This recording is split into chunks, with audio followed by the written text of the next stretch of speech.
Howdy Lab partners. How's it going? We are back from LVO. It's good to be back. LVO was super fun. Yeah. A lot of things happened. A lot of things did happen. Some of our team got sick. Other people's I teams, was too. just telling Brett. Brett's going to join the stream a little bit later, folks. We're going to do a little rotation, kind of like Meg Saray and I did a week ago. Mm-hmm. I was just telling Brett, I was in my my SoCal Age of Sigmar Discord. Yeah. And a lot of them They're all dying. have gotten COVID. And Is that our Trish? I played. That Yeah, I see in Trish, chat? are you? Yeah, are you sick? Are you Trish? The Trish we know. Yeah. I played with these people all weekend. I have no idea how I did not get sick. And I slept with you, so. Yeah. So really unsure. What's wrong with us? Unsure. So in the meantime, we do Saray. I don't think he doesn't have COVID though. He just. I thought you were gonna say cooties. I think just cooties. He has cooties. He just has cooties. It doesn't sound like he has COVID. It's just We don't cooties. need to. We don't have to blast his like private health issues all over the web space, but. We don't have to. Yeah. But as far as we know, he doesn't have the vid. As far as we know, Yeah. it's just cooties. Just cooties. So there's that. And then, but we're here. We're healthy. We're okay. We're more or all right. less. Physically, anyway. Meg, what are you going to do on today's stream? And we're hungover. Yeah, so I, should we pull my stuff up? Let's do it. So, My inspired? you're Do that. inspired. Let's do do that, it. yeah. Okay, here we go. Okay, so this is not what I'm working on, I wish. I am going to actually be working on my Amalthea piece some more. I think I mentioned I might follow up in my journeys if you guys were a part of that journey with me. Yeah. But I'm actually just going to wrap that up today. I won't finish today, but I'll get to a good spot. I took a class with Clay Williams from M3 Studios, and I'm going to use some of the like palette control techniques he taught me. Oh, cool. To work on my Amalthea. That sounds interesting. Feedback was, I mean, everyone liked it. Yeah. From what I heard, everyone says that, right? But like, it seemed to be like a fan favorite, maybe like in that kind of realm. But it had some issues, so I have some cleanup to do, and I want to resubmit it at BAO. So that'll be Bay Area Open. Bay Area in May. Open, In yeah. May, right? So I have a while. I'm gonna just like get going on that, and I wanted to show you guys something that I learned this weekend because I take hobby classes. So this is Clay's work. If you guys don't know Clay, follow him at M3 Studios on Instagram. This is his Dante. Yeah. Yeah. Yep. That's Dante, and that's a great one. Yeah. Yeah. It's beautiful. This was actually at LVO. He submitted this. Oh, one. fun. And I have a picture of it later, like in the case, but this picture's obviously better because I took the pictures with my phone. But he's amazing. He's such a good painter. And Sorry. yeah. There's a shaker ball in there. Yeah, I think you guys should definitely go check out his Instagram. He was a great teacher. Oh, the best thing about my class with Clay, my palette control class, Yeah. was it was just me. Oh, right, Yes, right. I was the only one. Palette control is like super niche, right, in the hobby space. So I think LVO is a little more like army painter in mind as far as audience goes. So yeah, the class didn't fill up, and I was like, great, I get a one-on-one lesson with Clay. Well, not just that it didn't fill up. I think people just didn't sign up for it. Yeah. Right. So yeah, it was just me. It was great. Yeah. So this is Clay's work, and I think there was something else I had in here, but maybe it's not here. Too late. There's just 4 of them. Yeah. All right. Yeah. Well, anyway, I had a picture of my like palette that I put together. Oh, I see. Yeah. Actually in the class. Yeah. So that's fine. What I'll do is I'll set up my palette and just show you guys what it looked like, what it would have looked like, right? Yeah. Yeah, and I'll work from we can there. zoom in on that now. In a bit. We'll kind of talk about some other stuff Meg got up to at LVO. I'll talk about what I'm doing. I had no delusions of doing well and best painted in the field of 230 armies at LVO, many of which are absolutely beautiful. And my Beast Claw Raiders are the first Sigmar army I painted. I have been trying to level them up. A phrase I am, by the way, quite tired of seeing on YouTube and Instagram and everywhere in the periphery of our hobby. Stop using it, I know. silly. I'm trying to make them look better. Yeah. Yeah, that's just like the normal fair. human way of saying it. I'm trying to make them look better. Yeah. And it's happening, but I'm happening. in the meantime fine going to events and not getting put in the showcase. Blah blah blah. It's fine. It's fine. It's fine. We're both fine. We're with fine. It. We're fine. Yeah. We have I'm no fine. egos It's fine. here. It's fine. I'm not. Except when Zach's playing. Then he has an ego. Oh boy, and I almost don't even want to talk about that for what happened this weekend. So I am. I did some leveling up. I did some making them look better in the We lead just up. need a better acronym or something. In the lead up to this, but now I'm going back and trying some other things that I have ignored. I'll kind of show you guys one of them. Historically, Yeah. on my Beast Claw Raiders, there are tiny little details that I have actually kind of ignored. You'll notice they have like these weird kind of, I'll zoom in here for a second. They have these weird sort of skin areas where the fur, it's like patches of fur are missing, and you get to see their skin. There's one right there. Yeah. Yeah. And there's a couple in the front. They're around. They're around. And I need to paint those.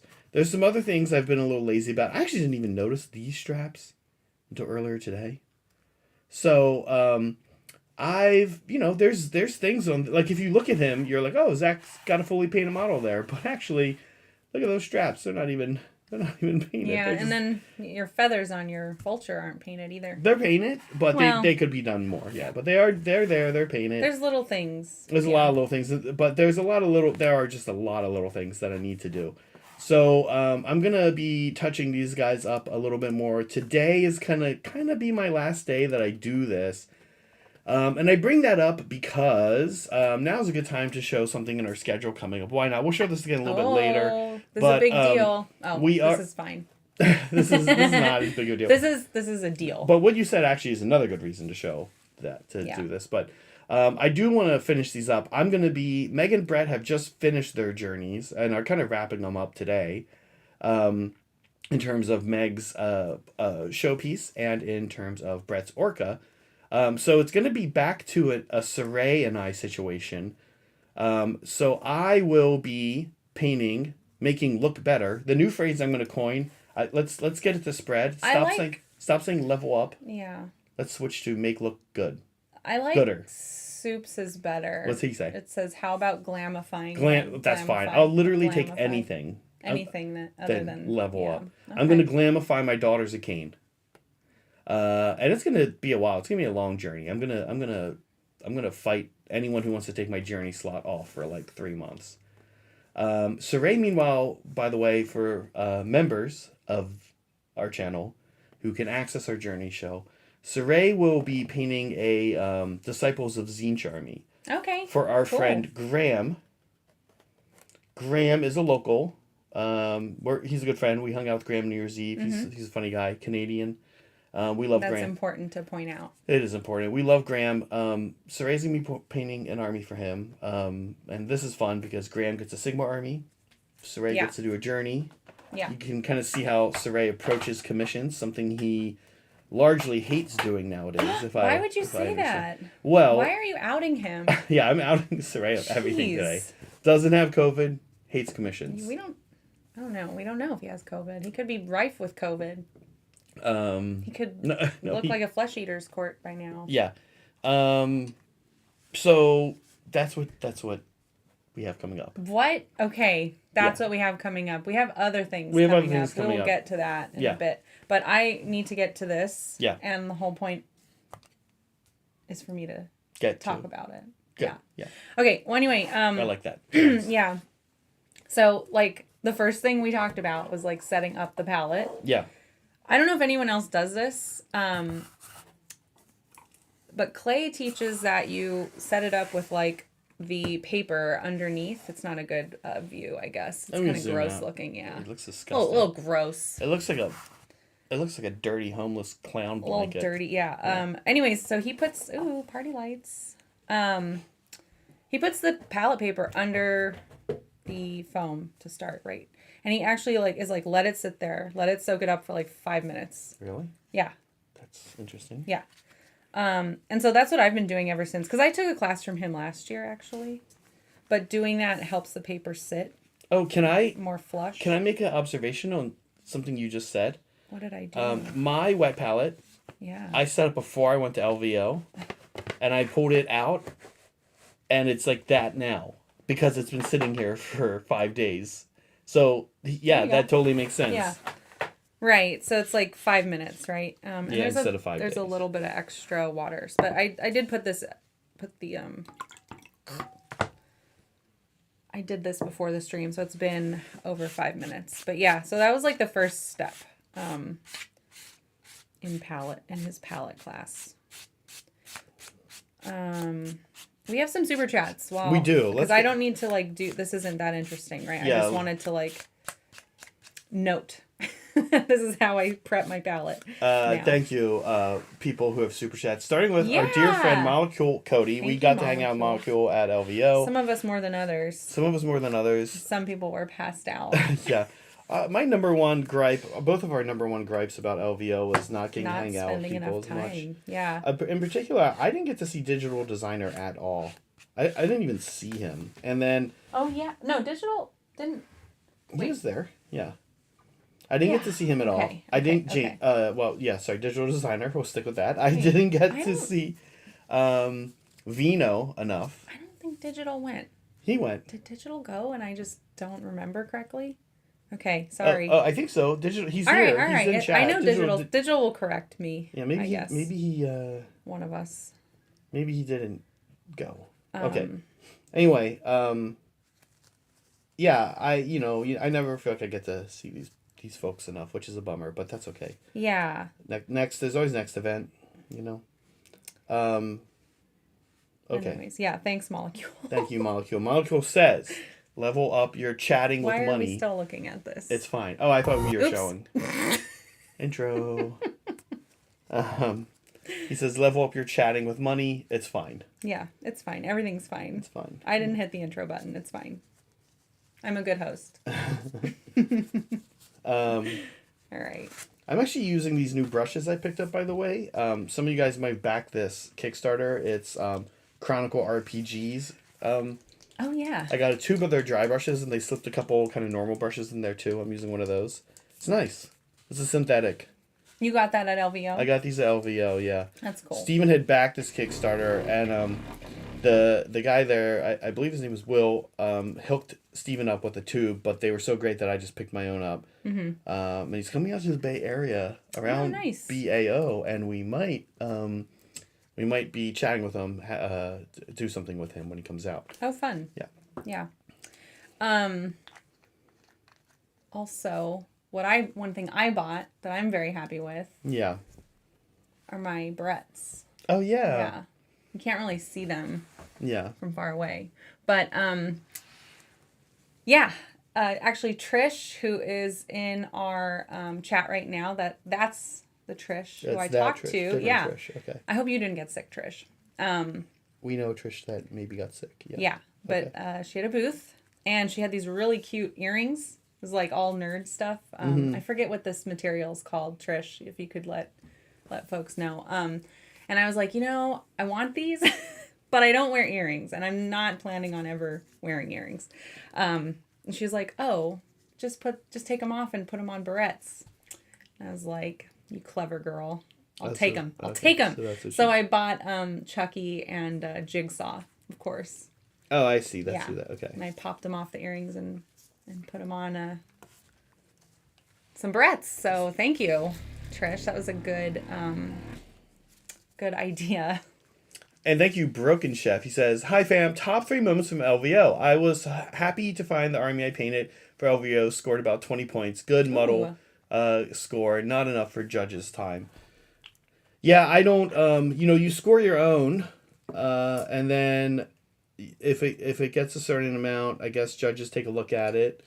I don't actually really know how that works, because when I score my own, it comes out pretty high. But one of the things is there's a problem, because you can go and you can click through the score not click through, sorry, go through and tick off specific items, like, are there conversions? It's pretty black or white. Are there conversions? Yes or no? Yes.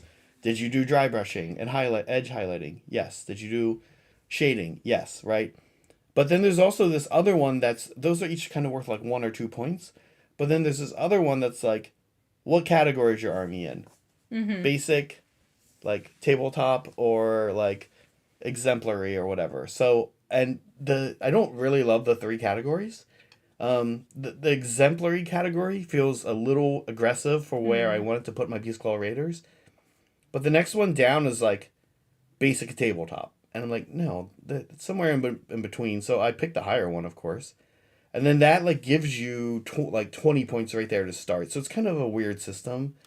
I think having people score themselves, I'm not sure. Can anybody tell me why we do that? Why do we score our own armies? Wait, you scored your... Sorry, I missed They that. make you score yourself. Okay. And then they kind of... Interesting. Right. I'm like 100 across the... I had a professor in college who was like, yeah, you grade yourself. And I'm like, great, I get an A. Why would I have a problem with this? Right. It's so funny. So I'm not sure why we score ourselves. We score ourselves. And I think maybe a better system would be, do you... I've judged painting contests before. And there's 2 ways you can kind of do it. You can say, put your army out if you think your army is good. Like, did you actually try? Or are you just here to play and you did like 3-color minimum? That's totally fine, by the way. But if that's why you're here, then like, don't put your army out. You know what I mean? Sure. So if you did a good job, you did best, and you want feedback, or you want to put your army out for best painted, put your army out for best painted. Then judges will come and look at it. I genuinely don't know why we score ourselves. That is very weird. I've actually never asked that Oops, until just now. Green. So I'm asking now. Why do we score ourselves? Okay. Well, I'm building my palette. Yeah. This is what... So I want to answer Broken Chef's question. I'll come back to it in a second. Yeah.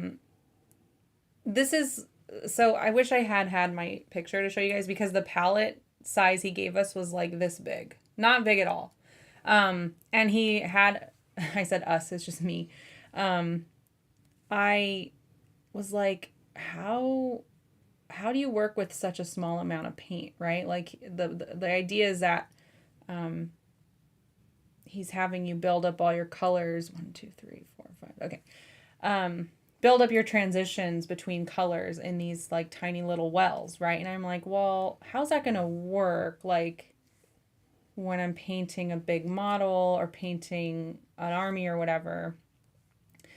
I don't know if I would actually do this for an army, because it's kind of difficult, or it could get frustrating, right? To like work with such a small amount at once, especially when you're working on an army, you can go from model to model to model, like on a step, and you don't want to run out of paint while you're doing that. But anyway, yeah, so what he was saying was, you're just making these little pools, and if it dries, you have the dried paint as like your color reference. You just mix it again, right? And you don't want to have a big excess of paint, because you want to use it while it's fresh. Like, it behaves better when it's fresh paint. That is true. Yeah.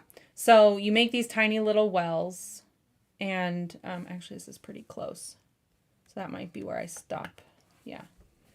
You make these little wells, and then as I mix a color, I like dab it into the next well and add more of the color I'm trying to reach. So he took us to 12 steps. We did a sketch from white to black, or black to white, whichever. And I think I've hit the end right here. And then we would work up. We started on one side and worked up to the other. Right. Yeah. Yeah. So anyway, that's what I'm doing now. I'm prepping that for now. Yeah. The other really nice thing that that I got out of that class, because it was just me, he was like locked on to how I was painting. Like, he was watching me paint the whole time. Okay. And so he was giving me constant feedback, like, oh, you shouldn't do that, or you're doing this wrong, or like it's too dry. Like, I am apparently notoriously a dry painter. Okay. So this helps keep the paint wet also, right?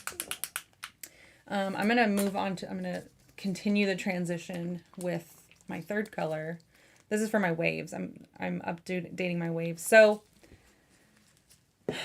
let's see. You guys saw this. If I think you guys saw it. Yeah, because we did a show right before LVO.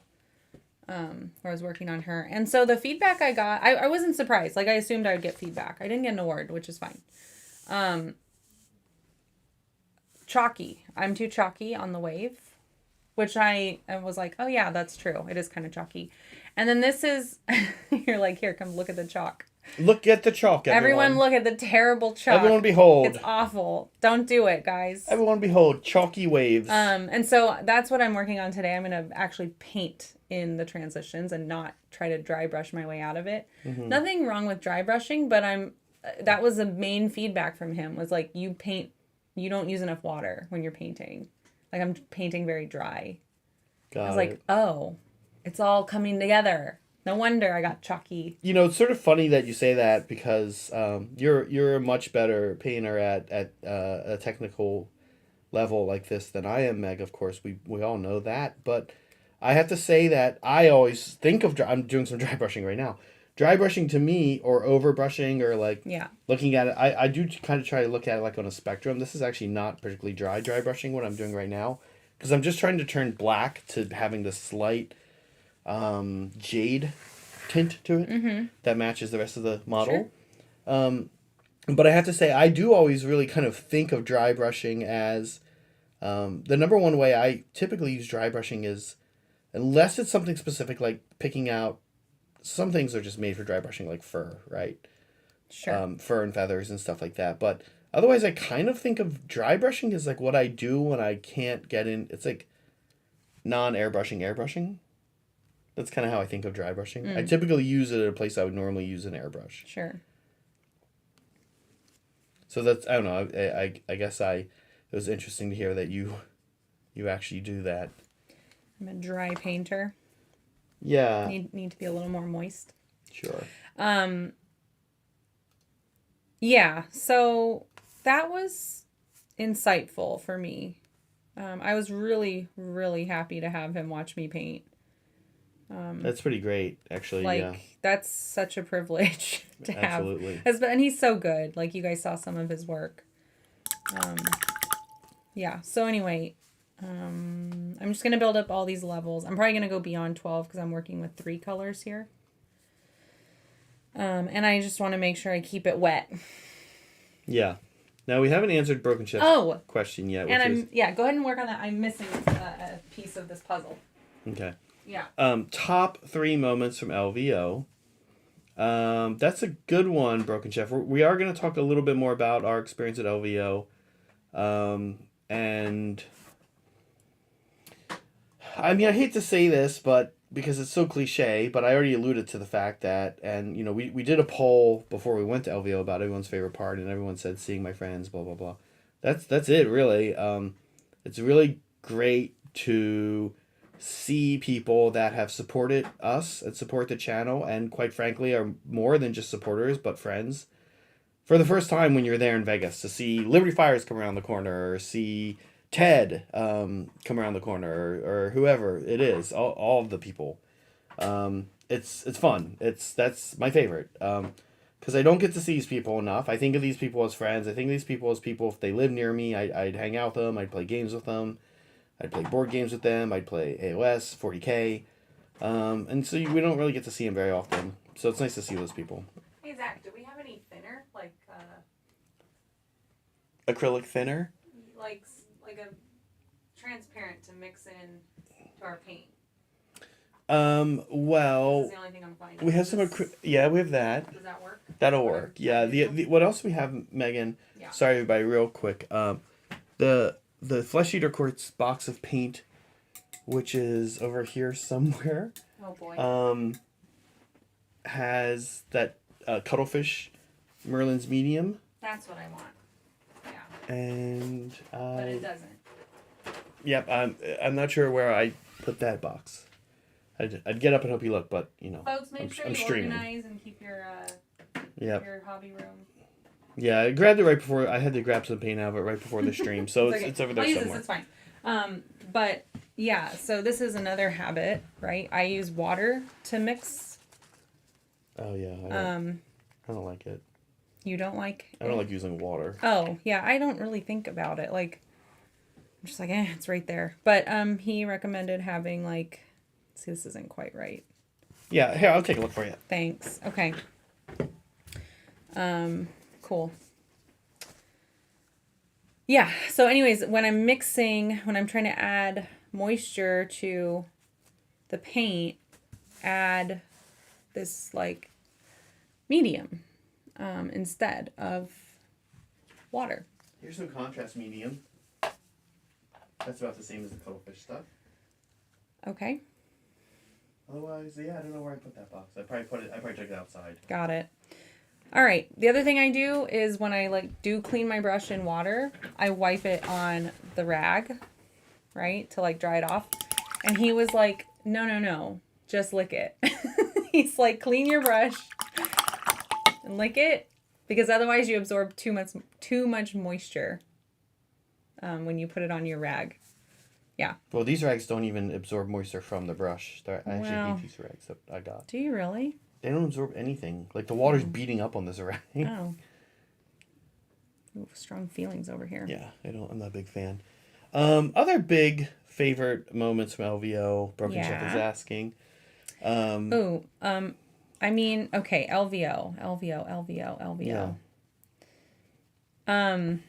Well, I really enjoyed my classes. I always get something out of my classes. Mm-hmm. Not everybody has good experiences in their hobby classes.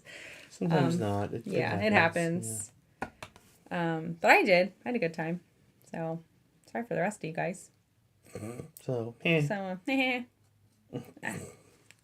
rude. But honestly, it's Vegas, so I liked going out dancing afterwards. Mm. That was my favorite. Although it did put me out of commission on Sunday. Yeah. But yeah, I went Friday and Saturday. I was gonna go Sunday, but Zach convinced me not to. Yeah, and this was my last outfit I was gonna go in, so I figured I would just wear it here. Why not? But I had a lot of fun. Yeah, it was really fun hanging out with Holly, not Saray. He was sick as a dog. Holly and Leah, which are Brett and Saray's partners. Yeah. So I will also say I got to play on Games Workshop's Twitch stream. That was a high for my first game and I got to play a super cool opponent. We'll look at this when Brett comes on in a little bit here. Jessica, I know her. I've known her for a little while now, but I haven't gotten to play her yet. She's one of the Corsairs, and she's an incredible painter. Yeah, she does this nice tartan. Yeah, Scottish-y tartan Lumineth army. Yeah. And it's just an incredible army. So it's really cool to get picked to be on the stream with her. Mm-hmm. She's a incredible painter compared to me, but it was cool to have an army that looked nice enough for everyone to look at the two armies, battling it out on stream and think it looked pretty good. So I was excited for that. That was fun. Yeah, it was so exciting. You got to be on the Warhammer channel. Yeah, so famous. And what was really cool about it, I have a picture a little bit later to prove this, is that Matt Rose was there. To prove it. And I got a picture with Matt Rose. And what was really cool was Matt Rose just hung out with Jessica and I the whole time we played. And it was really cool. And it was very insightful and kind of funny.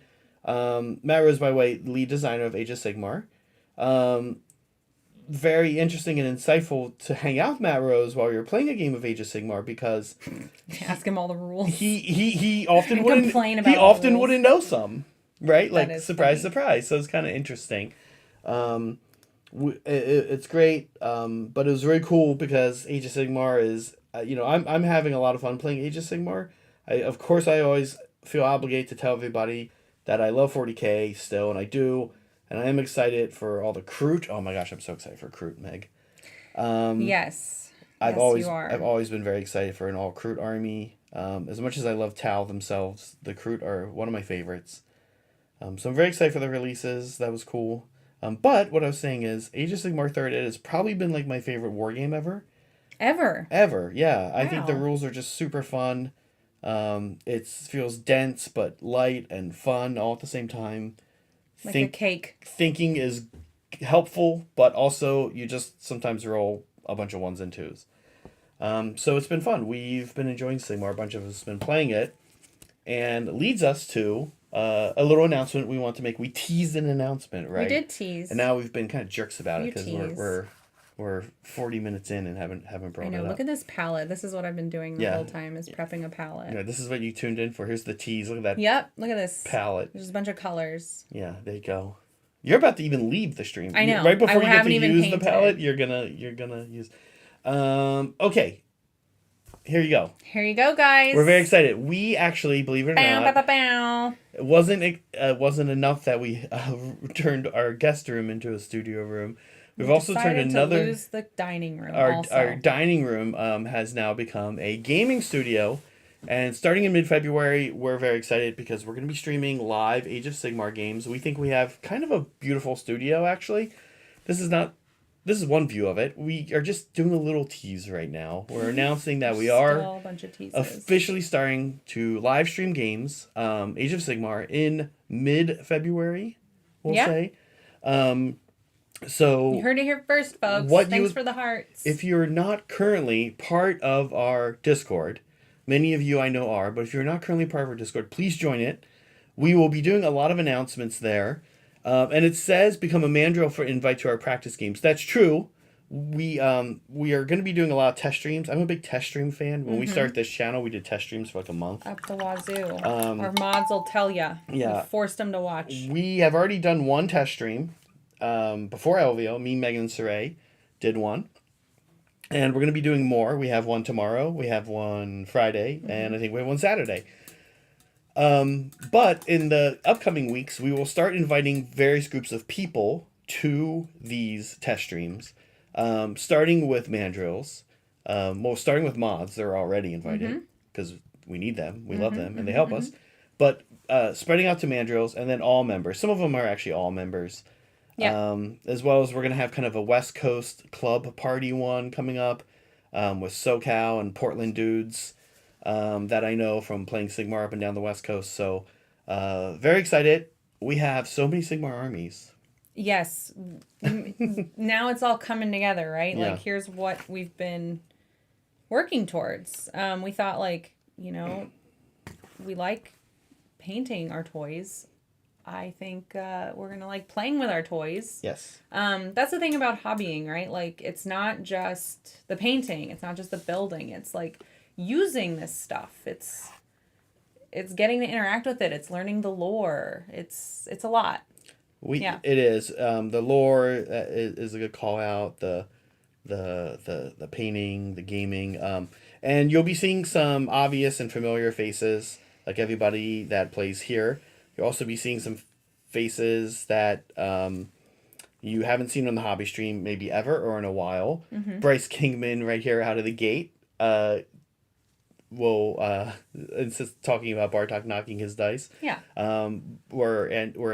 Bryce will be. We have some guests. That's lined true. up, You might see Bartok on stream. Yeah, we have some guests lined up for armies that people have beautiful painted armies, and we don't really want to play.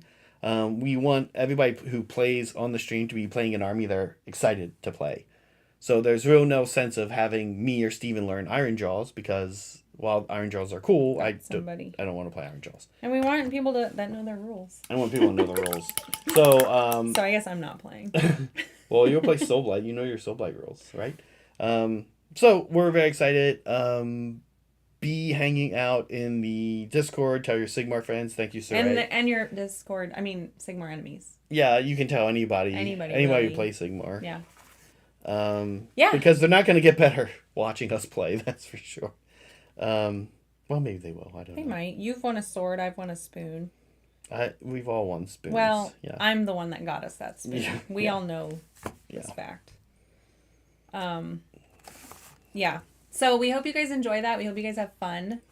And yeah, there will be a lot of extra games for our mandrills to catch up front, which is cool. So don't forget, if you guys are a gray name out there in chat, make sure you check your settings so that you can accept gifted memberships. If you're already a member and you want to catch more games, hang out with us while we stumble our way through some of these intro games and make fools of ourselves. Make sure that you become a mandrill. Yeah. For a month. Okay, so here's what I've done so far. Thank you for the celebrations. I have put in these kind of areas of contrast where his skin or the fur patches are missing. And I think I'm happy with this color. I could go up one more layer. I'm going to do a little bit of shading in it now. He also has like this brand thing down here. It's like one of the destruction symbols here. And I was kind of thinking about trying to sink white ink into it and then doing a glow effect, which is interesting still. I might do it. I'm not sure yet. The only kind of issue I have is that I have 4 stone horns, and if they all have the same kind of glow right there, I don't know. So, yeah. I mean, they all have the same fur. I know, but that's a little less of an obvious call out, right? Like, you know what I mean? Like, well, the fact that he has like this little spike of fur right here. Give him maybe a slightly different blue, right? So mix up the blues between them. I know you hate doing that. I do. Zach, everyone does not look the same. I have there are a lot of differences between the 2 models, so I don't really need like advice on other ways to make the stone horns look different or the models look different. I just need to think about how I want to interact with that. Yeah. Yeah. But this is I think where I'm going to start with the frost sword where he's come up to the patches. And now I'm going to just sing a little bit of wash around. Did we want to go through my pictures before I leave? We should do that. Absolutely. I did get a few. Now, if you guys are in our Discord, I shared a link before the stream. Or Meg, I have a question. Do you want to do it when you come back? That's fine, too. Because we only have a couple minutes before.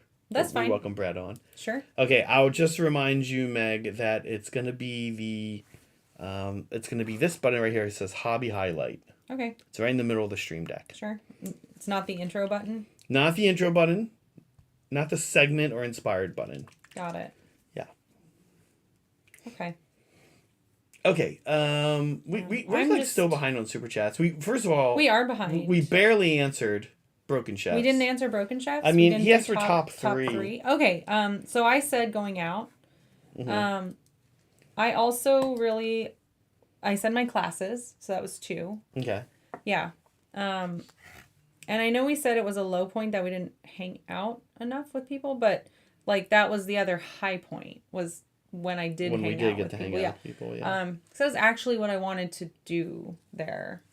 I just was a fool and I took work with me. We have this new is it the promo button? Yeah. Yeah, we have this new game studio being built and there's a lot of stuff that goes along with that. So I was a fool and took some of that work with me to Vegas. Probably not the best place to do that, but I have my regrets now. But I enjoyed hanging out with friends. We did a dinner thing on Thursday for anybody who was able to. We did another hangout on Friday. Yeah, we went to the German place. Yeah. Wait, Friday was Fault Line, right? Or Saturday was a Fault Line thing. Yeah. At the German place. Which was we found some cool places too. Friday was Sundry. Mm-hmm. Yeah, that was great. Everyone enjoyed Sundry. It was you order whatever you want. Everybody takes care of themselves. It's very nice, convenient. Yeah. That's right. Thursday we hung out at the Rio bar. Yeah. Yeah. In the lobby. And then on Sunday, a few of us, of our close friends and people who work with the channel, went out to this Italian place. And Monzo, which is my favorite restaurant in Vegas. Yeah. Damn it, I did it again. So every time I go to dry my toothbrush on my rag, I like dip it in the water again and then put it in my mouth. I don't want to do it right. I got to break these habits. I don't want to do that. That's okay. You don't have to. Maybe you're not a dry painter like me. Yeah, so we did that, and then we went to a show afterwards. Oh, yeah. And that was pretty cool. Like, that was quite cool. All that stuff was fun. Like, I think, unless you're not into it, like, if you're going to go to LVO, make time to do some Vegas things. Like, there's probably something for everybody. I mean, I think that's the goal. That's a major goal of Vegas, right? Is to have something for everyone. Yeah. There's good food. There's good shows all over the place. All kinds of shows. There's art installations. Like, I didn't go to Alpha Omega this time, but that place is amazing. They have other stuff too, right? And nightclubs and stuff. Leah went out to Brett's wife went out to a state or a national park. Oh yeah, that's right. There's outdoors stuff. Yeah, and you can take a helicopter ride to the Grand Canyon if you want it. Yeah, she had some pictures of it, and it was beautiful. Yeah. It was the helicopter. Yeah, that's true. The Grand Canyon. There's a lot of kind of not options. That far away, right? Actually, believe it or not. So, next year I think I'd like to go. Either go a day, and probably go a day early because people are more likely to hang out a day early, and then I can hang out with them, right? Mm-hmm. So I'd like to do that next year and just squeeze in more Vegas time. Would definitely be cool to go to that park or some of those kind of desert-y park areas. Yeah. But yeah, that's we'll look, Meg, when you come back with sure. Brett at the end, if that's okay. Sure. Yeah, I don't want you to have to rush through because it's some really incredible. What Meg wants to show you is some of the other stuff that got entered, right? At LVO, and it's pretty incredible. We don't want to rush through it. Sure. All right, my Brett is here for the old swaparoo. Yeah. So I will be back in a bit. I just started here. We can switch to the Lumix. I just started on her. There, look at that. It's all black. Her wave, like redoing her wave. Can we turn this off? Yeah, kind of hard to tell from here. There we go. So you can see the difference between where I've worked and where I haven't. This is just the first level. Yeah. Yeah, of paint. All right, guys. See you in a bit. We'll be back at 6. Yeah. Okay. Hi, Brett. We do have a poll, speaking of, as we always do, speaking of Vegas. And it's very important, just like all of our polls. Going to cons and stuff. Yeah. We do have one. So please do take a moment and respond. It helps us learn about you, the viewer. Yeah. And what you're important. And what you're into. All right, bye. Bye. Okay, I'll switch to this view. I'll show you guys where I'm at while Brett joins us. Heyo. So yeah, it's kind of interesting. I feel like marking these areas out like this is cool. I'm not sure. I need to probably just get a little more technical inside of these areas. I really am liking the way this one's coming out right here. You can kind of see the bluish green there. I think I did a pretty decent highlight there. Some of these other ones, though, not quite as much. The smaller ones are this one's coming out okay too, but the smaller ones are actually kind of hard to do. It's hard to kind of get in there and make an impact, if that makes sense. Like when you have a little tiny area and you want to highlight it or do something interesting, but it's too small. And some people would say it makes it look cluttered. Cluttered, yeah.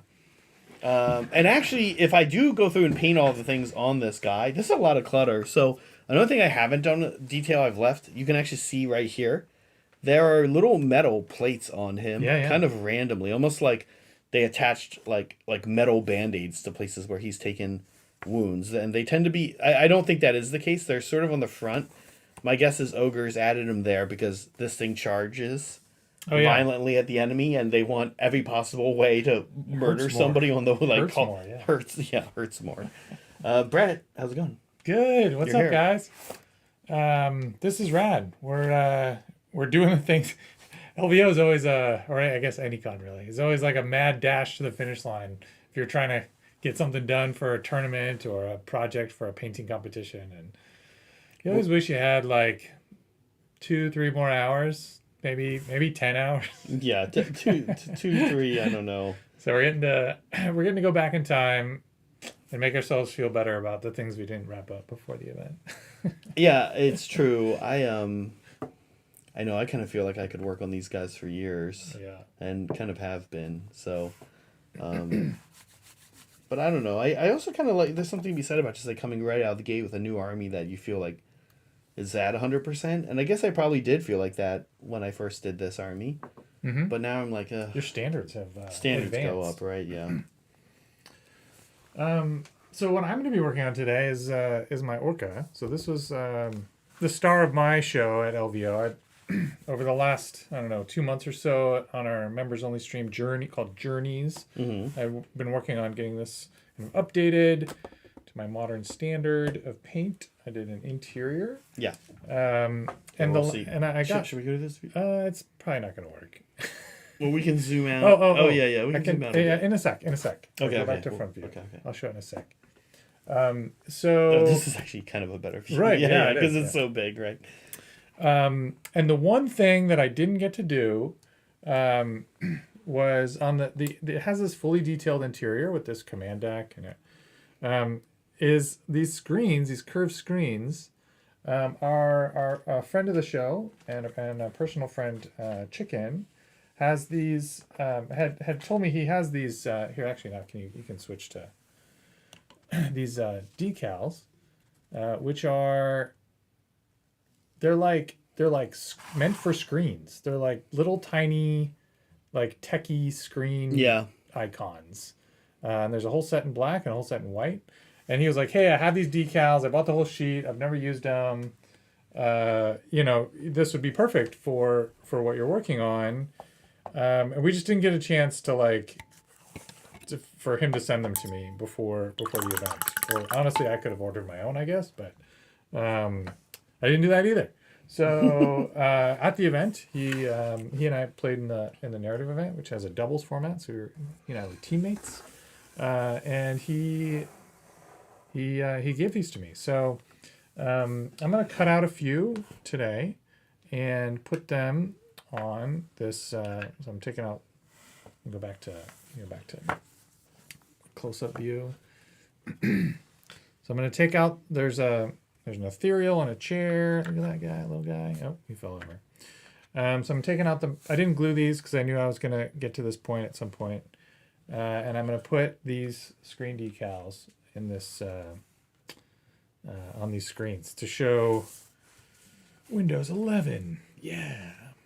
Windows 11. Now my only thing is there's some of these that are like obviously in English, right? Like warning, intruder alert.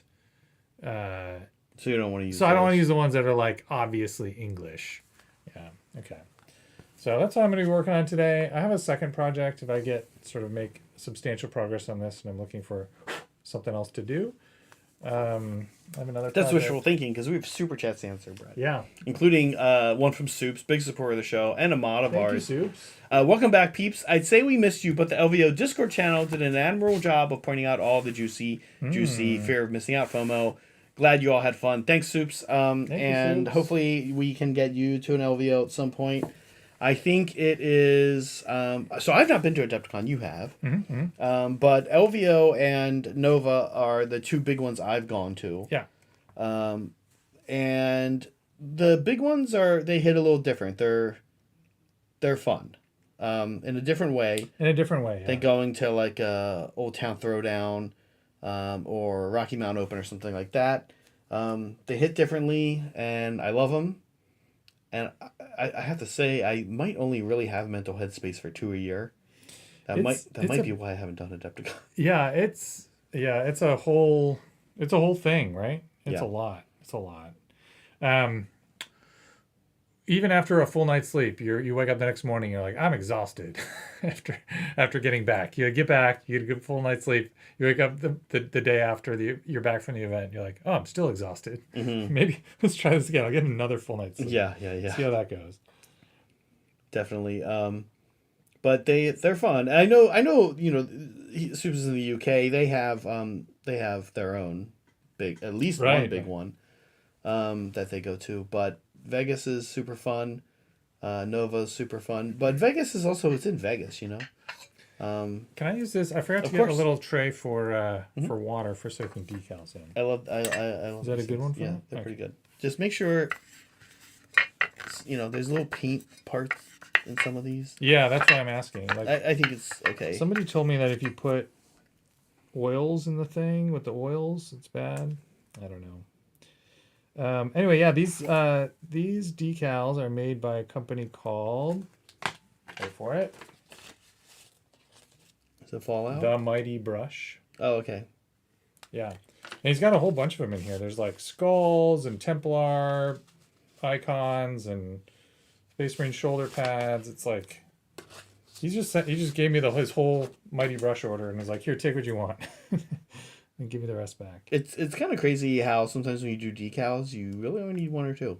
Yeah, I don't know. I'm curious. I was commenting when we were doing our pre-LVO stream how the old GW transfers are there's so much of a difference in quality. Between the old ones and the new ones. Yeah. And so I'm curious. I'm not sure I've used third-party transfers, and so I'm curious how these feel. Oh, interesting. Yeah. I have. I used some model train ones. Model train decals. And they were bad. I mean, those things had to be soaked forever. Yeah. And then they still were. They went from kind of like not sliding off the paper to just being a mess, like real fast. Anyway, thank you, Soups, of course, as always. Thank you, Digital Designer. Glad you all made it back from LVO. Hope it was a blast. What was everyone's favorite moment and most interesting moment from the event? Yeah. What was your most best moment from your Sigmar event? Like I said, probably a little bit earlier, was getting to do the live stream. Yeah. So I played it. Of course I had 5 opponents, and Brent and I actually could go through a little slideshow here in a minute. All my opponents are great, but Jessica and Noah, who I played in my last game, from SoCal United, are 2 people that I see all the time when I go to Sigmar events on the West Coast, but I haven't gone to play them yet. Okay. And what's been really fun about being part of like the West Coast Sigmar scene is that when you go to an event, you meet these people, you say hi, and then eventually you play them. Right. And once you play them, it automatically like elevates your friendship with that person in a great way. You know what I mean? I'm trying to think of an analogy here. You're like, oh, we've taken our friendship to the next level. It does, because like I know all the people that are in the SoCal United. Like I say hi to them when I see them. Yeah. But once you play a person, it really does. It steps it up. Once you play a person 2 times, oh man, it really it does. Basically married at that point. Pretty much, right? So I had not gotten to play either Jessica or Noah, and now I have. So that was kind of fun. I like that element of kind of being in like a broader community that you see a bunch of the people every few months, a couple times a year, 3 times a year maybe. Mm-hmm. And your odds of playing them are always pretty small, but then when you finally get to do it, it's like a lifetime memory, right, with that person. I know Jessica will probably remember getting to play on stream. And so and I know I will too. So it's cool. That's super cool. Yeah. What about you? I was excited to. So I really love the doubles format. I played in the LVO narrative, and you and I have played in the narrative before our first year at LVO. We did, yep. And I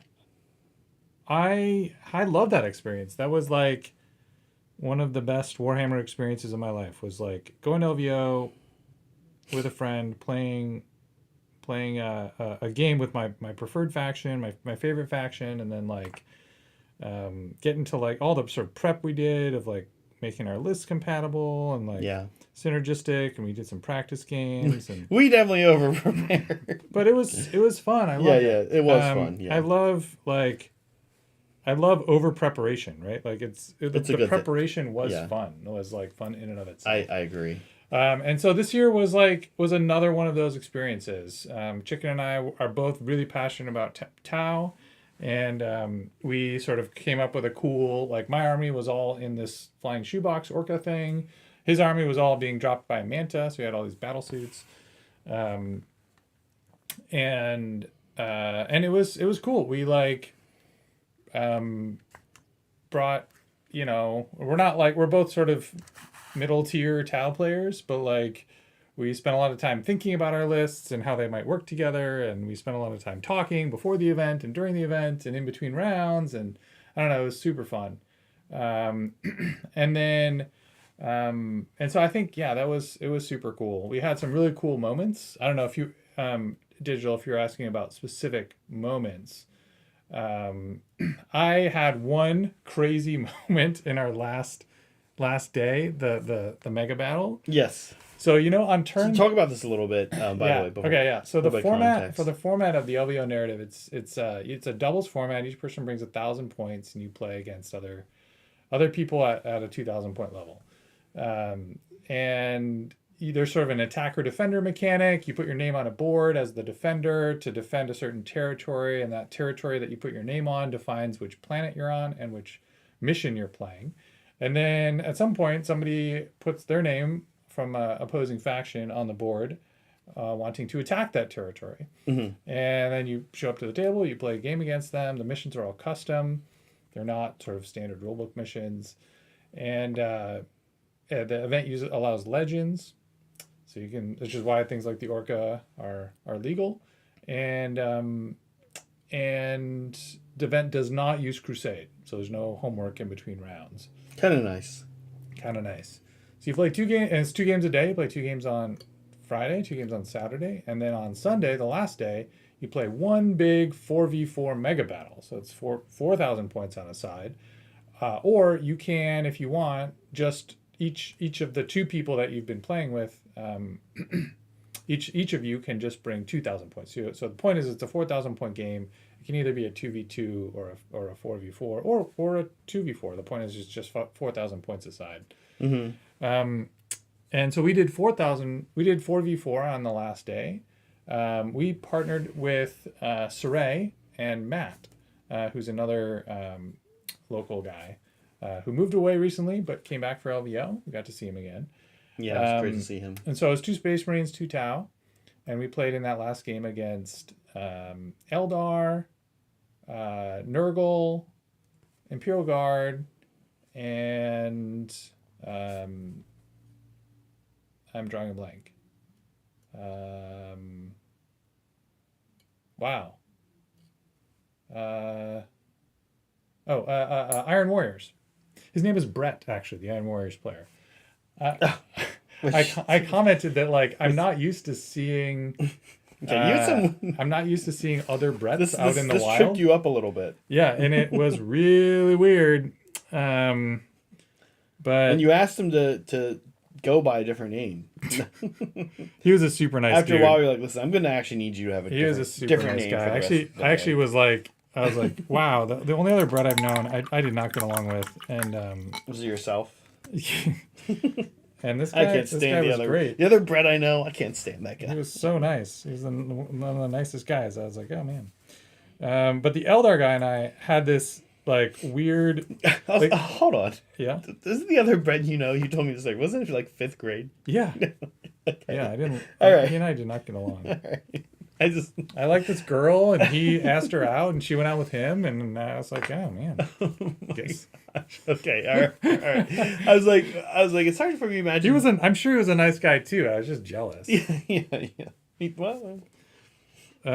Anyway, yeah, the Eldar guy and I had this like weird, not weird, just like really fun rivalry. Everyone else on our team was like playing super chill and just like having a grand old time, drinking beers and rolling dice and moving stuff and, issuing challenges to each other. And there's lots of smack talk and it was fun. Mm-hmm. And me and this Eldar guy were just like staring at each other. Like we both were like super into it. And like it gets to my turn and I just stare at the board for like 15 minutes and then be like, all right, we're going to do this, this, this, and this. And then it would get to his turn and he'd stare at the board and be like, all right, we're going to do this, this, this, and this. And we had this like really good, fun, like interactive rivalry that we had played against him and with a different partner in our game 3 the day before, and they had won. And so this was our rematch, and we won in the final game, which is cool.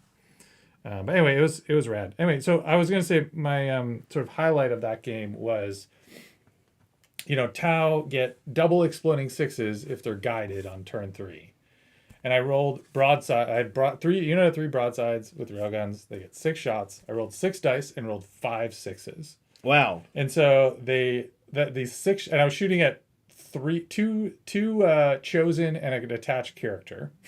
So it's 3 infantry models. I just kind of didn't have anything. It was like on turn 4, I didn't have anything left to shoot at this point. Big ones though, important. They're big, they can models. cause a problem, right? So these 6. I mean, if they get to the broadsides, they'll mess them up, right? Right. Yeah. These 6 broadside railgun shots exploded into, wait for it, 16 hits. Oh my god! I rolled 5 6s and a 5, and then I wounded with like 14 of them, and these 3 models were just, and the building they were standing on were just completely removed from existence. Just gone. Yeah. Oh my god, it was crazy. But yeah, we had a super fun last game. I see Saray in chat. Yeah, it was fun. The Death Guard player we played against was Charles. I played with him against him last year. Bryce and I played last year against him. He came up to Maelstrom Mixer. He's from SoCal. Super fun dude. Well, see, but that's what I was talking about when I said like meeting the people, and then you see him again later, and exactly. You want to recreate the memories, right? Like Yep. or make new ones, really. So that was rad. Chris, Chicken, and Charles had like a little bit of a rivalry going between the Chicken's breachers and Charles's, which are like, to be fair, like a 90-point unit, and Charles's Death Shroud massive 10-man brick of Death Shroud Terminators, which are probably like 475 points or something. Right. So it was funny, but he was like, because he's slow, he kept trying to charge, and then there's the photon grenade strat and blah blah blah. So we kept and then he had all these flamers. It was crazy. So that game was just an absolute riot. Super fun. Yeah, and those games, you and I talked about this a lot. Those games aren't always. They're not always fun. Yeah. They're not always fun. I think I said, I was telling, I don't remember if it was Saray, but we were talking about this where anytime you play 4v4, like every person, unless you're playing a ton of 4v4s, you will always remember your 4v4s. Yeah, I remember every 4v4 I've ever played. I remember every big, huge, weird game like that I've ever played. And most of them are saddled with a combination of emotions. Yeah. That's fair. You and I have cultivated a 40K group in the Bay Area of great people that we don't anticipate being kind of babies when we play those games. But you still just don't play those games that often. Right. Right? We have great people in Fault Line. Like you, me, Saray, and name anyone else in Fault Line. We could have an awesome 40K game. But it's not a foregone conclusion. And it's hard to set up. Yeah. Right? It's just hard to set up. And yeah, while we might all get along, they could be unawesome in other ways. Like one of the 4 players could get wiped out very early. Right? Yeah. Right? Yeah. We did have a game like that. It wasn't the 4v4, but we had a game against Michael, Admac and Imperial Knights, and the Imperial Knights player, he was out of the game at the bottom of 3, and he might be used he might be used to that. He was probably I think he was I remember him at the start of the game talking with his partner and be like, they're talking about deployment and stuff, and he's like, I'm fragile. I have to like. I was like, you're fragile. What do you mean? Your like whole army's T10 or higher. No, but you can just And, like see them. Everything can see them all game long, Yeah, right? You yeah. just shoot them all. Yeah. Anyway, yeah, it was cool. It turns out that when you charge broadsides, they can just stand there in combat. And if you don't kill them, they just stand there in combat and shoot you, especially if the thing that you're charging them with is an ideal target for railguns. Like elite infantry. Like a baby knight, like an armiger. Oh, I see. But also probably elite infantry. Also probably elite infantry. Yeah, elite infantry would be maybe even a worse thing because they've got plasma rifles, etc., etc. Yeah. I'm glad you had a good time. For me, chasing a high of going to an event and trying to have all good games. Mm-hmm. I have not really found that until competitive Sigmar, and even then, it's not always the case, right? Let's look at a slideshow, Brett. Sure. Here we go. We have a slideshow, memories. Here it is. Okay, I'm ready. These are kind of in random order. Random order. Oh, this is yeah. This is on the way down. On the way down, OBS does this charming thing where when you put a bunch of pictures in a directory, it just randomizes the order for no reason. Yeah, so we have this new tradition now when we leave the Bay Area and go down to SoCal or I guess Vegas, where we stop at this place called Danny's, Which is definitely not Denny's. not Denny's. Definitely it's not significantly Denny's. better than Denny's. And So we leave as early as possible. This place is an hour outside of town. oh, hold on, we do not leave as early as possible. Okay, we leave early. We leave around 8. At a reasonable hour. Yeah. Okay. And this place, Danny's, is good. That's all. That's all there's to it. And I got a out? good picture of Brett Yeah, at cool. Danny's. Okay, here it is. Here's me with Jessica and Matt Rose. There it is. Super cool getting to hang out with Matt Gang. Rose. Love it. Really, really interesting. He just hung out at there are 2 games on stream, but I feel like he was hanging out at ours most of the time and just kind of chatting with us and observing things, and it was great. It was really cool. He's a super nice dude, and he's doing a great job with Age of Sigmar. So lots of fun, yeah. Oh, here's a picture of Meg that we took. We walked by a place where they age steaks. And Meg, as some of you might know, or maybe you have not heard, likes actually her steaks very raw. And is even fond of eating raw meat. Because I have a meat grinder, so I grind like meat for my own burgers and stuff. And Meg will like grab the meat and eat it. It weirds people out, but it's a thing. She's not the only person to do it. It's not just Meg that does this. It's not just Meg, yeah. Yeah. There's a sandwich where I grew up, like that in Baltimore, that's raw meat, onions, and mustard. ground beef, salt, pepper, onions, and mustard. That's basically it. Is that like at what point is it just like, are you just trying to be contrarian? I mean, the thing is, at the end of the day, like with the sandwich I just described to you, why not just have a burger? Delicious? Why not just have a burger? Yeah. That's the reality, right? Yeah. Lots of times I think these things come just from like come from the old country, right, or something like that. Now you'd always just choose to have a burger, right? Over that sandwich, I don't know. Yeah. Here is this is maybe my favorite photo of the batch. That's our hobby collab meetup. This is the meetup we had. We have this meetup at this place called. Actually, I almost don't want to tell people because I'm worried other clubs and groups will go there. It was great. Because it was super amazing. It's called Sundry. It's called Sundry, yeah, and it was great. It's too far away. No one's going to drive there. It's 20 plus minutes away. Yeah, and it was really great because it has like a bunch of... you just sit at the table and scan these codes on your phone, and it pulls up all the restaurants there's menu. It's all concatenated into a single menu. Yeah. And you just order from any of them, and someone figures out which food stand to go get the food from and brings it over to you. Yeah, it's kind of amazing. It's quite good. So this was great. Yeah, this is a cool place. Yeah, I'm glad we found it. Here is chicken and Surrey. This was at the Italian place. Oh yeah. Yeah, this was Sunday night dinner. This was great. Yeah, the food at this place was great. This is one of our favorite restaurants. This is called Monzu. Yeah. It's one of our favorite Vegas restaurants. Delicious. Very good. They have I actually had mushroom pasta, and you had mushroom pasta twice. Well, you had some of my mushroom pasta at Sundry. Yeah. I had mushroom pasta both at Sundry and here. And then I also made mushroom pasta for Meg and I last night, so I'm like on a kick. Yeah, this place is great. Get some nocino, which is this black walnut liqueur from northern Italy that I'm super into. As a little aperitif. Very, very nice. Okay. Oh, here. Yeah, Brett, what's going on here? This is you. This one's you. Oh yeah, this is that final mega battle. Yeah.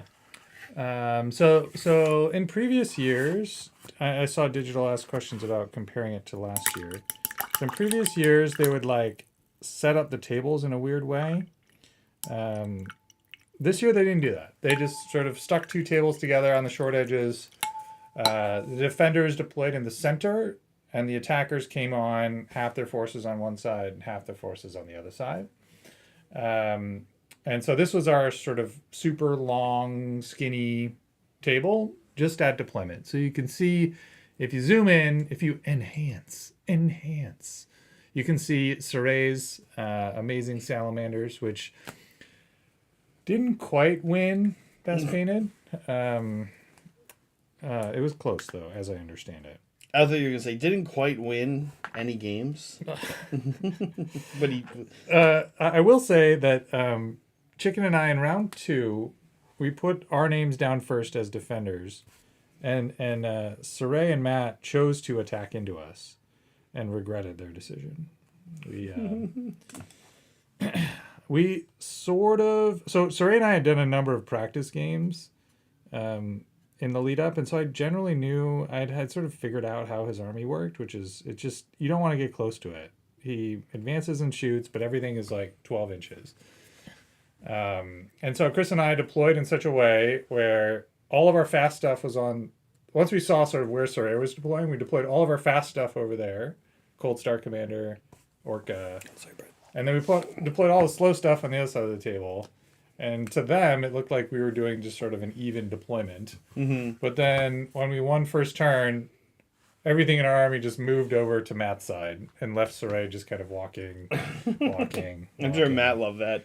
And so we just completely collapsed into Matt.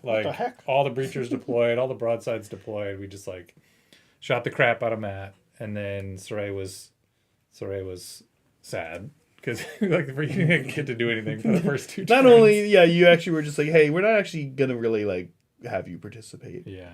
It was a little bit, kind of a textbook refuse flank, but he knew what he got himself. He knew what he got himself into. Bringing an army with all they should have done is they should have intermingled their forces. Anyway, they didn't do that, so. We won that game. That was fine. But anyway, you see Saray's amazingly painted salamanders there. He kind of got to do all of his cool stuff in this game, and then you can see my Orca in the background there, as in the other side. Yeah, I actually didn't ask Saray what people's vibes on his Bedab War salamanders are, because it's not just that it's super well painted. It's also kind of like historical. Yeah. Right, and that's a little unusual. Yep. And it's not even heresy. It's like in the middle. It's right. Like in between, it's a time that people don't really like do anything. Like people don't be like, oh yeah, here's my first wave Tyranids from M35. Right. Like that's why they all look different and are painted this way, right? So I don't know. I think that's kind of. It's super cool, yeah. It's kind of no. He got a lot of mad props for his models for sure. People were really excited to see them.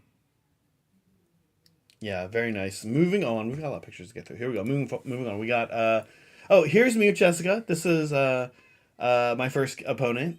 We had a great game. This is the game we played on stream.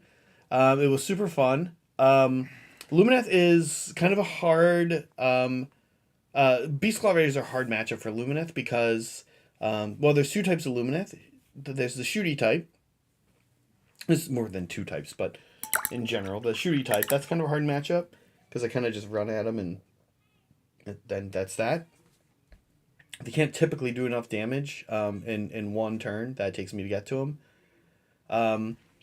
But Jessica actually had all of the Cal Mountain stuff that we've seen. People who've been hanging in our hobby hang have seen. Molecule has been working on, and those things are a little scary. So I just stayed away from. I stayed away from the big scary cows. But it was a really fun game. She's a great opponent. Harmony looks beautiful. Super fun time. Brett, here's another one for you. Oh, This is a classic. This has already become a meme.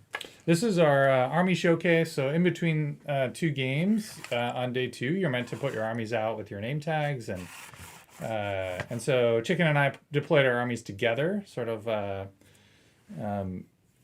as a cohesive force. His army is also gray, although he has gray with red, and I have gray with orange. But our 2 armies look like kind of the same. They're kind of like fit together.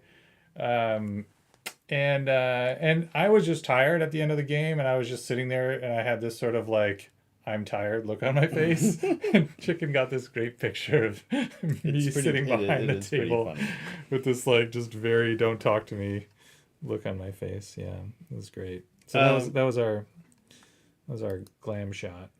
Here's me with Vinny. This is my 3rd game. This is my first loss. I actually ended up going 2-3 and was feeling pretty salty about it. Not at anyone but myself. I had some miserable dice. Especially on my second day. Not too bad on my first day, but here on my second day. Vinny was a great opponent. He was a very good player. I think he ended up going 4-1, I want to say. But he had Beast of Cast. I actually haven't played the new Beast of Cast book competitively. And actually, I don't think I've played it at all. And they have some tricks. Yeah. So Nice. it was an army that you have to play. Unless you're playing somebody who's kind of new or isn't really it's just there to play some games. Vinny was there to win. He's a good player, and not having any experience, I need more practice games against them. Yeah. To ever have a chance against Vinny for sure. This is Robert. This is my game 2. He had Cruel Boys, another miserable matchup. You do not want to be Cruel Boys going against Beast Claw Raiders. They are a shooty army. And my army can just be on them. And honestly, like, it's sort of hard to not have my army on you in turn 1 if I need to be there. And that's kind of what happened. It was kind of a quick game. He's a good player, though, I could tell. But, boy, it's not a matchup you'd really want. Yeah, it's interesting. Like, you play oftentimes KG against melee armies, but against shooty armies, if you need to get there, you just have to, or they'll kill you, right? Yeah, you can't mess around. You can just be in their face super fast. Yeah, if you need to. Yeah, the Cruel Boys, and Cruel Boys are swingy too. They need to roll 5s and 6s, and if they don't, they can't win. This looks like this is a great shot. Yeah, this is another picture of that mega battle from the other side of the table. So instead of Surrey's Salamanders and Matt's Crimson Fists, you've got my Tau. Instead of Surrey's Salamanders and Chris's Tau, you've got Matt's Crimson Fists, which you can see there in the bottom left. He's got a lot of points in a drop pod that's ready to come in, and I've got a lot of points in this airplane. So there's kind of not a lot going on in this photo, actually, I'm realizing. But it shows off the airplane, which is cool. I will say that it was super great to see our friend Matt. He is a fan of the channel. He doesn't often chime in or anything, but getting to see him, and he was saying all the things. Yeah, he moved back to Canada. He's a Torontoan. Yeah, he was in the Bay Area, but him and his family moved back, and we haven't seen him honestly in a little while now. So it was really great to see Matt there. Yeah, so that was cool. That was another sort of action shot from that final game. This is my opponent, first opponent on day 4. I went into this game 2-1. This is also Zach, a different Zach, not me, but kind of like you met the second Brett. Yeah. This is a different Zach. And he played Cities of Sigmar. This game was so good. This is probably my closest best game. We had a really great game. We both were feeling it in our chest. You know what I mean? Like, oh. And man, this is where I realized I could not win a priority roll all weekend. Actually, I don't remember against Jessica. I think I won one against Jessica. After that, I only won one priority roll for the rest of the weekend. Oh, wow. Yeah, in 4 games. Now, I always made my opponent go first, because I always had less drops. So I was able to make my opponent go first, but then I never pulled off a double turn. And my army, unfortunately, does really need a double turn. And really? I never really got it. No. Well, it feels weird to say, like, I can't win unless I get a double turn. Against people that are like 3-0 at like Vegas. Oh yeah. Yeah, I'm probably not going to win if I don't get a double turn. Gotcha. Yeah. Okay. Zach was cool. City's army is cool. He had a lot of elves. He had a mix of things. This is Noah. I finally got to always say hi to Noah. Hey, how you doing at different SoCal events I've gone to. But like I said, kind of like same with Jessica. It's very nice to finally play these people. Yeah. I feel like that's kind of the equivalent of putting a name to the face. Or face to the name, or like when you talk with somebody over the phone or over like email, and then finally you get to meet them. Even though I had seen Noah and Jessica plenty of times, so Noah's super chill opponent. This is my game, my 5th round opponent. I was wrecked pretty quickly by his Fire Slayers. I think if Noah was here right now, he would confirm back on my story that it was my dice. They were miserable. Yeah. I kind of finally like set up. He was saying he was like nervous because my army's so fast and it hits very hard. His army is brutally slow. Fire Slayers are kind of the slow blob of foot dudes. He had no Magnadroths even. So he just had everybody walking kind of in the middle of the board, and he was like, oh my god, like you've surrounded me. I literally have him surrounded. And then I was like, okay, here's my opportunity. I like charged everything in and just rolled so many 1s and 2s. Just 1s and 2s, like monstrous actions, 1s and 2s. He shut down a bunch of monstrous actions, which I kind of forgot about. He told me, and it wouldn't have changed what I would have done. He's got some way of doing that? He had the Underworld's Fire Slayers group, the one that came out and like everybody loves. The women? Yeah, and they have like the guy with the eggs on his shoulder and stuff. Yep. They shut down monstrous actions. Just flat. No, I think you pick one and on a 2-up, it shuts it down. All right, that's it. Back to Danny's. Danny's. Yeah. What a good event. That was fun. It was super fun. Yeah. We tried something different this year. We stayed at the hotel across the street. You did. You and Leah. Leah and I did. There's a Wyndham across the street, which I've always kind of wondered, like, what's it like? Does it get us out of the Rio and the smoke? Turns out, the hotel across the street isn't a hotel. It's a timeshare. It's a different problem that you guys had. We basically rented somebody's timeshare for 4 nights, which was fine. It cost more money and it didn't have smoke, which is good. But like, I don't know. I had some questions about like the pricing and the reservation, and I walk up to the desk when we go to check in, and I start asking this lady, and she's like, I'm going to stop her right there. I can't answer any of these questions because I don't know. You made this reservation with this third party that, provides the service of like renting out unused timeshare time. But like, you're going to have to ask those questions to them. And I was like, oh, wait, what? This is a timeshare? Yeah. We were just like so not clued in. Yeah. And it was a fine experience. I loved the final morning when you were telling us all this at the breakfast place you like. And, you were talking about how I would be the same way, by the way. The interaction you and Leah had with you wanting to do the timeshare presentation just because you wanted to see what it would be like. I would be the same, and Megan would also be like, no, we're not doing no freaking way we're going anywhere near that thing. And in both cases, I have to say, Leah was absolutely right. She was absolutely right. Yeah, you don't actually want to go anywhere near that. So what they do is you go to check in, and they're like, so here's the deal. There's this 90-minute presentation. You can come downstairs tomorrow. We'll feed you coffee and snacks. You sit through this 90-minute thing. And at the end of it, we'll give you either 2 tickets to any show you want in Vegas. They have a whole list, not anyone you want, but there's a whole list of shows that qualify. Or we'll give you a $150 coupon to like one of these, a whole list of restaurants. Or we'll do this. Or we'll give you, a week's stay of this. There's like a whole thing a whole bunch of options you can get. Right. And Leah just stopped him halfway through and was like, cut him off. Was like, no, we're not doing that. All right, folks. I'll show you guys what I've done. I've decided that I do like the patches. They add these like chunks of contrast into this all white area. I didn't do step by step on the 4 Beastclaw Raiders, the 4 Stonehorns. I did all of the Frost Lords, then I did all the Huskards. So I have the 2 Riders to do. But this is a step in the right direction. I need to do more of these types of things. I need to paint little metal spikes on them. I need to go through and make sure every over time, every little like gubbins, every little detail is given attention, and then like attention plus, we'll say. Oh, that looks really nice. It helps a lot, yeah. Yeah.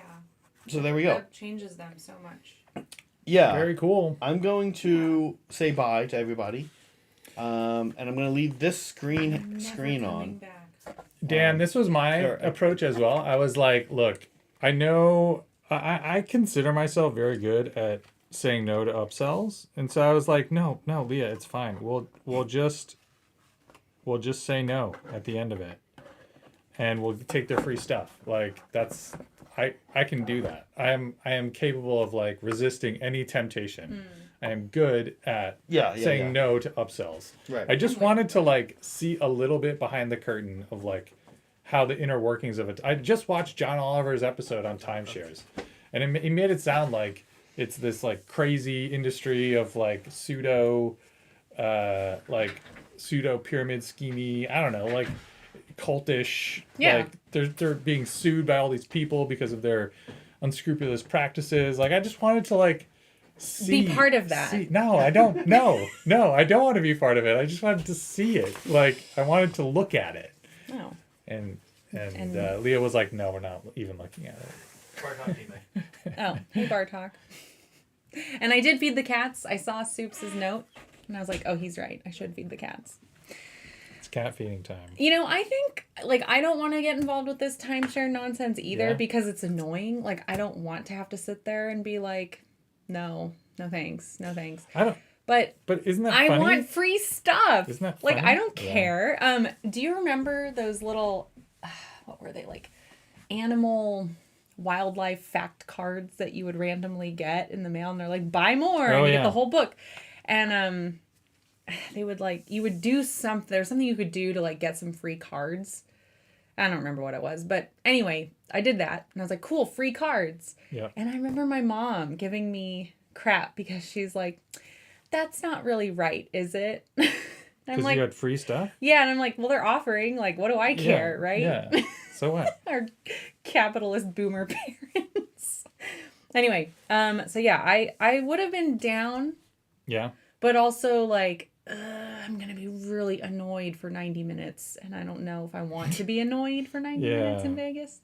But you guys didn't listen. We did not do it. I think the 90 minutes was the deal breaker. I think if it had been 30 minutes, I might have been able to talk her into doing it. But 90 minutes is a long time. Like, yeah, exactly. What am I going to get up 90 minutes before my event and get up at like 5:30 and do it from like 6 to 7:30 before I get? No, they actually don't have a time slot for that. Yeah. So I would have had to miss some of my event, I guess. Like some people for weren't. A timeshare sell. No, it's not. not. And what was it you were going to get? It was 2 tickets to a show. Okay. Or there was cool. Like $150 towards a dinner. No, that's cool too. That would have been cool, right? Been nice. No, like the prizes were good. Should have put up with it. The prizes were good. Yep. For the rest of us, yeah. And so Leah was also worried that like we'd sit through the 90-minute thing and then you'd be convinced. And then she was not worried about that. Okay. But she was worried that they would sort of reveal 80 minutes in to this presentation that actually the way you get these prizes is you have to sign up. If you don't sign up, you don't get the prizes. Yeah. All right. Leah's in chat. Yeah. She says not how I want to spend PTO. Exactly. I get that. You don't take time off and drive all the way to Las Vegas to sit through a timeshare presentation. Yeah. Totally sympathize. Yeah. The tickets to the show were timeshares and you. And we already bought the tickets to the show we wanted to see, right? Like, what were we going to do? Maybe it wouldn't have expired, Like, could have come back next year. Could have come back next year. Gosh. Well. Anyway, we had that experience. Yeah. If you've ever gone to the Rio, gone outside for a smoke break, looked across the street, seen the Wyndham, and been like, I wonder the Rio's kind of a crappy hotel. I wonder maybe I'd enjoy staying at the Wyndham. Now you know. I mean, how was it to stay It was at? great. It was fine. Great. Okay. It was a wonderful Did it stink experience. of cigarettes? Nope, didn't smell. There you go, guys. There were a lot of complaints about that this year. I was surprised. I felt so bad because Saray was worried about that, right? And everyone was like, "Oh, it stinks in the actual casino, but in your room it'll be fine." Nope. Their room was terrible. Yeah. Their room was apparently terrible, and smelled like cigarette smoke, which really is unfortunate. Which is super bad. Just part of the charm of Vegas, I guess. Yeah. Yeah. No, the room was great. It was weirdly, I think, more convenient. We like going to the Polaire Street Cafe for breakfast. I won't say we. This is like one of my weird highlights of the event was going to this like. You like dining. This like breakfast diner. Yeah. You have to go outside the convention hall, walk through the parking lot, walk across the street, walk 2 more blocks. It's like a 15-minute walk if you're staying at the Rio. If you're staying at the Wyndham, it's like a 5-minute walk. It's very close. And then you don't bring your army. You just walk to the diner, Polaire Street Cafe, walk back to your room, get your stuff, and then like go into the convention hall. Yeah. Very convenient. So I enjoyed that. Come here. You're gonna do it. You gotta do it. The room was nice. It was like it had a little kitchenette even. So if you wanted to, it had a fridge. Yeah. We got cat time. We got a cat. He's like sitting there thinking about it, and I'm like, I don't want you jumping on me. Yeah. And digging your claws in because I'm not paying attention. Yeah. Yeah. So, anyways, here's Bartok, everyone. We'll see how long he sticks around. You probably hear him purring through the mic. He's very loud. Anyway. When I was outside before I came in, he did that to me. I was like trying to get ready for the stream, cutting things up. And he was like, we're hobbying together. I'm your hobby friend now. It's hobby time. Yeah. Thank you for the hearts. Yeah. Bartok is happy because he's been fed. Thanks, Soups. What would we do without you? Wow. I didn't, I feel bad because I didn't say the name of the place I got my barrettes from. I was realizing it's thebellanerds.com. Bella Nerds? The Bella Nerds. I'll probably put it in our little link thread in Discord.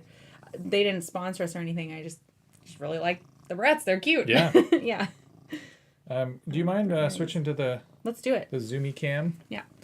I'm going to put this here and show you kind of where I'm at. So I've been adding decals to these screens. Look at this. These look so amazing. Yeah. That's so cool. I'm super into this. Chicken, I'm probably going to end up using like 20% of the decals on this sheet. So I think I'm just going to buy you a new one. I'm so into these. I was weirdly like thinking I might just like use 1 or 2, but no, I'm gonna put like even on these little screens like down here and stuff. I'm gonna put them. So nice. I'm gonna put them on like these screens here too. So, yeah, I'm just gonna use a ton of these. These are so cool. I love it. All right, you can go back to. All right. Well, I want to pull this up one more time because we had a bunch of folks join us later. We have built a game studio. So we have a hobby studio. Now we have a game studio. This is so exciting. Yeah. And we're going to start in February playing AOS on our channel. Yeah. We're going to put these models to work. They're going to have to earn their keep. That's right. And if you're a mandrel, and if you're not a mandrel, become one because it's fun. Join us. If you're a mandrel, you will get invited to our early playtesting games. Oh yeah. Yeah. Which will be fun because we'll be practicing in our early stages and I'm sure making mistakes and goofing around with each other and probably cursing on air, which we don't normally do. Things of that nature. Trying out new segments and game features, see how they work out. So you'll get to check all that out if you're a all the mandrel. graphical overlays with typos in them. Yeah. all the mistakes. If you are into that kind of stuff, become a mandrel, and Definitely. you can join us for all of our growing pains. You know, at least for a month. You know, you Right. could do the mandrel thing, test it out, see if you like it, get access to the early games, and then move on, right? And go back to being a lab rat if you'd like. But highly recommend. Highly recommend. So we're excited for that. I'm excited. It's been hard to be hush hush about it, but now we don't have to be. Dun, dun, dun, dun. Yeah. Whoa. Toilet Dice. Thank you, so Toilet much. Dice, for your 50 memberships. 50. That's awesome.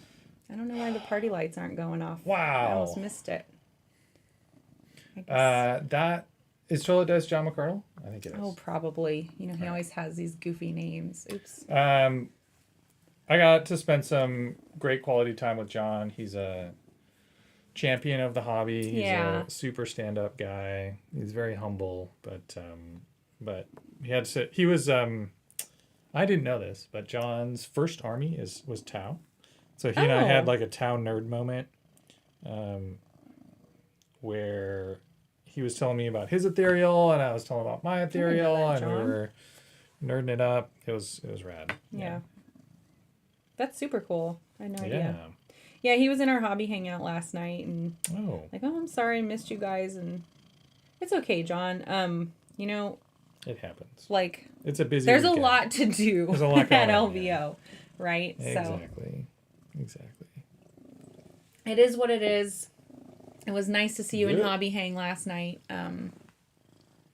Yeah, what if it's not Toilet? What if Toilet Dice is not John McCardle? And we're just like, that's all right. Thank you, Toilet Dice, whoever you are. Whoever you are, Toilet Dice. We appreciate it. And that keeps our channel alive, helps us grow, helps us be able to expand our studio into multiple studios. Yeah. So you guys can see like your contributions are getting used. We're not just We'll sitting bring on you it. more entertainment. Yeah, we're committed. I have some photos from LVO Oh yeah, let's that we could jump let's into. look at your I'll photos. put this down for a second. So I'm not gonna get, just so everyone knows, I'm not gonna get that far on this tonight. This thing takes a long time. Oh. So I'm not too worried about hitting a certain milestone. It is kind of funny that like Zach and I are just doing like random army painting and you're doing like competition level painting while also trying to like talk and produce a television show at the same time. It's fine. Oh, the other thing, and you guys probably caught this now that I'm working on it.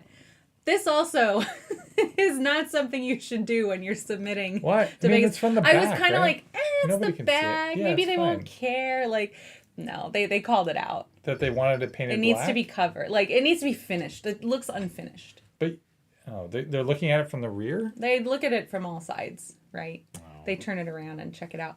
So, When you described to me what their complaint was, I thought you were saying that you had like left the white paper like showing that like when Yeah. viewed from the front you could see like sort of the paper sticking out around the frame. That would be bad. That's totally fine with him. All right. Whatever. I'm not a paint judge. It makes sense. But I'm like, that's fine. I'm not surprised. I ran out of time, so I didn't get to it. But that'll be easy. That's easy to cover, and it should look okay for BAO. Yeah. Although I do have a new project in mind, lined up for my next journey, which will be later. All right. Hobby stuff. This is the middle. Yeah. Hobby highlights. Ooh. Yeah. So I took some pictures of my favorite things from the competition. Also, you guys, my pictures aren't great. I use my camera phone, right? It's an old phone too. I highly, highly, highly recommend you check out our Discord. I think it is the general hobby chat. I posted a link to the LVO Instagram account, LVO hobby Instagram account. Yeah, and they had Brush Adept. If you've ever met or follow Brush Adept on Instagram, was taking photos of all the pieces, and they've got a ton listed out on the Instagram account, and they're beautiful photos. So here's a preview. Go to the Discord or search for it on Instagram, right? The LVO hobby. and check out some photos. But anyway, I'm just gonna take you guys through. I don't know the artists that did all of these, right? But were these entered in the painting competition? Yes, I think this one. I don't know if this one was Masters or Journeyman. When you see the other Journeyman, you're gonna be like, oh, that's why Megs didn't win anything. Oh man, it's so good. Yeah. They're so good. They're the best painters. Like, I don't know. I think yours is pretty good. I appreciate that. But yeah, I can't remember what that one was. I can't remember if this one was Journeyman or Masters either. So there's Masters at the top, and then Journeyman. Yep, that's pretty. I love that one. Yeah, that's really great. Beginners. I forget what. There's a special word for it. Youngbloods. Youngbloods. There we go. Yeah. This one's really cool. I love this, and I liked how their plinth background was like tilted. Yeah. You can do some artistic-y things. Yeah. Designery things. This was in Masters. This like wizard hanging out in his den with his Halo poster on the wall. Yeah, little nerd wizard. I love this one a lot. It was super thematic and fun. I love the lighting is so good too. That's one thing I need to work on is like strong lighting choices. Yeah. I'm kind of just like afraid of it. I've noticed. Like that's a thing now. Like in 2023, people are like super into all kinds of like cool lighting stuff. Yeah. And I want to be into cool lighting stuff. I need to like break the habit of not. This one was in Journeyman. Oh, that's fun. It's so cute. Yeah. That's adorable. I love this. This like style of goblin face. You see a lot. Yeah. But I was like, oh, I love the like color choices for the face. Yeah. It's super cool. His little red nose. Yeah. Or maybe he's sick. Maybe he's got COVID. Yeah. Maybe this is where Saray got COVID. Yeah. These Tao. Look, this was in. That's Izzy's. I want to say these. Okay, great. This was in Masters. Yeah. Yep. Yeah, I think Izzy said he won second place. I think he said he won the silver. Not surprised. Yep. They're beautiful. Yep. Yeah. Yeah, I was just clicking on him on Facebook today. He said he was teaching paint classes this year, Israel Sanchez. But he wants to go back to playing in the championships next year. Yeah. Yeah. Yeah. He gets a lot of satisfaction from winning Best Painted. And so I think he regrets like missing out on that opportunity this year. Like it's cool that he got to teach classes, and I think he loved that experience, but I think he really enjoys also the experience of playing with his models, just like we all do, playing with his models that are really well painted and getting recognized for that. Yeah. Which is cool. Yeah. These are so pretty. Izzy. Yeah, great job. Yeah. His models are always so inspirational. I don't know where this was entered, like if it was Journeyman or Masters, but I love these busts. I think busts are kind of my favorite thing right now. Aww. Yeah. And I love this goblin. Also, like, I didn't think about it, but the shield that's zoomed in on, it's so gorgeous. Yeah. Looks like a photo. Right. Yeah, like a photo of a photo. It's so good. Okay, so the demon on the right was painted by Clay Williams, who I took my palette class.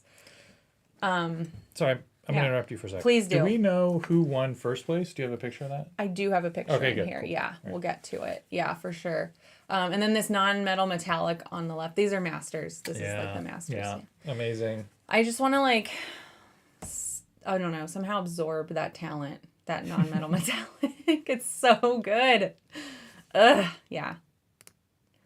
Okay, this was RA Miniatures. Ricardo, shoot.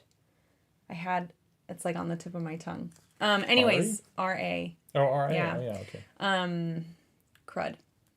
It happens. Okay, brain fart. Anyways, I've been following this person. I'm sure a lot of you are following this person on Instagram. And I got to take a class with him. It was Nailing Light and Shadows. Oh, you took a class with this person as well? Yeah. Amazing. And so on the left is the horse on Instagram. And on the right is like the picture of it Is in the case. your Like this photo in person, tells yeah. you like the difference in quality. Make sure you guys check out these Instagrams. But man, it was really cool to see this in person. Yeah. And he brought it with him to the class so you could like get really up You close could, and take a yeah. look at it, and it was Breathe on it. gorgeous. Yeah, just ruin the varnish. Yeah. Just get some little spittle bits on Exactly. there. Yeah, I'm a part of this now. Yeah. Yeah. So, man, I love this piece so much. And I learned a lot from him too. He touched on some really nice, like, theory on how light falls and how to place light correctly, right? Yeah. So that was really, really useful for me. The what we did was like a little skirt on a dress, and we focused on the folds and how the light hits, and it was like a sketch. We didn't have time to like really Sure. Yeah. nail it, but anyways, I learned a lot from his class. I loved this one. This one was also masters, I think. Okay. Yeah. This is a whole shadow thing. Going Yeah. Like, so the plinth background On? Yeah. has this like samurai shadow coming through, but then actually, like, they modeled a sword, like they attached it to the front of the plinth, so it's actually sticking out, and then they painted like it cutting through the paper. Yeah. Wow. It's What a cool so idea. I loved this one. And I love the base it's on. It's on like the top of a pagoda or something, right? Yeah, that's amazing. Beautiful. I love this. It's cool dragon, cool lady. I was like looking at the lighting on her legs because Right. it's like purple and pink and stuff. And I was like, I need to see the world this way. It's hard. It's hard. How do people do that? I mean, I think it's Tell called me. being an artist, and I am not an artist, so you're asking the wrong person. I know. It's hard. I don't think of myself as an artist either. Okay, Squigs. This was cute. I love this one. Aww. Yeah. No chancy varnishes. I know, Timbit. Probably doesn't even prime. Oh my gosh. Yeah. Who does that? Yeah, cute Squigs. Cute, beautiful, but like Squigs are just automatically cute. Yeah. So I loved these. And here we go. This was best in show and best diorama. Yeah. Yeah. Whoa. And this is Matt D. Pietro Art on Instagram. Follow. Give it a follow. It's great. So this is not this is not a GW thing. Like, this is just like submit whatever you want, right? Yeah, This it doesn't is not- have to be doesn't have to be GW. Yeah. I remember when I submitted at BAO Yeah. a couple years ago, whatever it was, there you could specify like what model line it was from, like GW or Sure, yeah. other things, other line, creature caster stuff. And then they had categories like best Yeah. of this line. Right. I don't think they did that here. I didn't see any messaging about that. Not saying that they need to, Yeah. but I mean, the GW sponsored ones, they can sometimes be a little. But I'm noticing Yeah. that in all of these, like with the exception of maybe the Squigs, there were just not a lot Well, the of Tau, but Tau. Yeah, that's true. not mine. Mine's Which not is even fine. from a model line. Yeah, Yeah. So those were some cool shots. All right, that's let me rad. get back to work here. Let's see if I can make it to like the third color. I'm kidding. I'm on color 5. How many you said of 12? No, this many. We'll see. I'm probably not gonna use every. Your palette is It's a lot of kind colors, of yeah. impressive. Yeah. I'm probably not gonna use all of these, but like certain areas need more of like an area Yeah. of color than others. But I'll have them all to pick from. Yeah. This I should show you guys what my stinking palette looks like. It's impressive. It's an artwork. Impressive. It's a piece of artwork on its own. Get Right? this out of here. No Get one this wants out to of see here. that. Get this stupid. There we go. So, yeah, I've got my color. So if these dry, that's fine. Because then I have them as a reference and I'll just make more on top of it. That's kind of what he was saying. Like, Right. don't worry about it. You can add the medium and reactivate it pretty Yeah. easily. And then also he recommended taking like photos of it. Right. Take a photo of your palette so that you can, what a weird if idea. you need to like come back or you're like, oh, I really like that palette I made, like you can have it as a reference later. All right. Yeah. Okay, so I'm going to get back to this, but guys, we're not ending at 6:30 today. We're ending at 6:45. We've got 15 minutes or so. And we still have a poll to end. And a critique to do. And critiques. Love it. We got a lot to pack into these last 15 minutes. So maybe I will just put this away. I'm not really going to be working on it, it sees. Which is fine. I'm looking at chat. Just Jupiter. Yeah. Reese. LVO. Yeah, did have a Malifaux event. And there was a hot second where I thought about. And they do have dropping Marvel Crisis Protocol. I think they had Star Wars Legion. Oh, that's cool. Yeah. There was a hot second where I was considering doing Malifaux at Vegas. But yeah. I'm a little terrified of competitive Malifaux. Really? Honestly. Why? Yeah. It's just a game. That's what everyone tells me. When I'm like, this is stressful. I've heard that the competitive Malifaux community is sort of second to none in terms of really, really, really tryhards. Okay. And I don't know if I'm quite ready for that. That's kind of intimidating. It's true. The community really makes the thing. Yeah, right. That's why we're so lucky. Right. So I've been sticking with my one friend who he and I play Malifaux together, and just like not gonna dip my toe outside of that pool. But yeah. All right. I'm curious if you guys have ever played Malifaux competitively, if what your experience has been. So maybe I have it wrong. I would love it if that was the case. All right. Shall we do the poll? I think we should end the poll. Okay. Because I totally forgot what the poll is. Oh, that's right. Are you going to a Wargaming Con this year? We got 50 votes. Whoa. And it's an overwhelming yes. Okay, cool. Yeah, so which is good. That gives us more chances to see you guys. To meet you? Yeah. Yep. You say that, yeah, like we want to meet you. Yeah. You guys are, you guys are what makes the channel cool. Yeah. So, going to at least one. Then 21% of you said, no, shut up. No, shut up. Which we'll say is directed at Zach, since he's the one that made the poll. Yeah. Shut up, Zach. Yeah, Zach.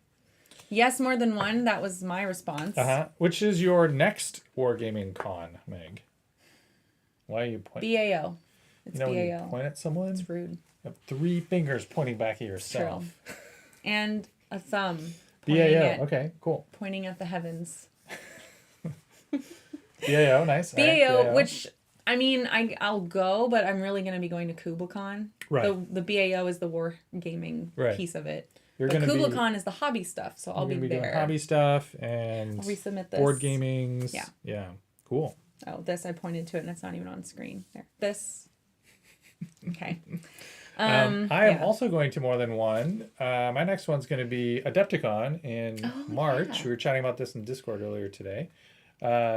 If you are going to Adepticon, hop in our Discord and let me know, because I want to make sure to see it. There are a number of folks. They're very different parts of the country. So like LVO, Adepticon, there's sort of different folks who might go to one or the other just because of geographic proximity. So I'll be doing vendor demos on Thursday, Friday, and then Saturday I'm playing in the Epic Armageddon tournament, and Sunday I'm playing in the Battlefleet Gothic tournament. So a nice mix of independent, brand new, like maybe not yet released Kickstarter games, or new and up and coming from the sort of third party game developers, and then on Saturday, Sunday, I'm doing out of print specialist games that have been, games that have been out of print for 10 plus years and don't have models made for them, and you have to scratch build all your own. No, I'm just kidding, but you can still get models on eBay. But I'm having to learn how to play Epic for Adepticon. Right.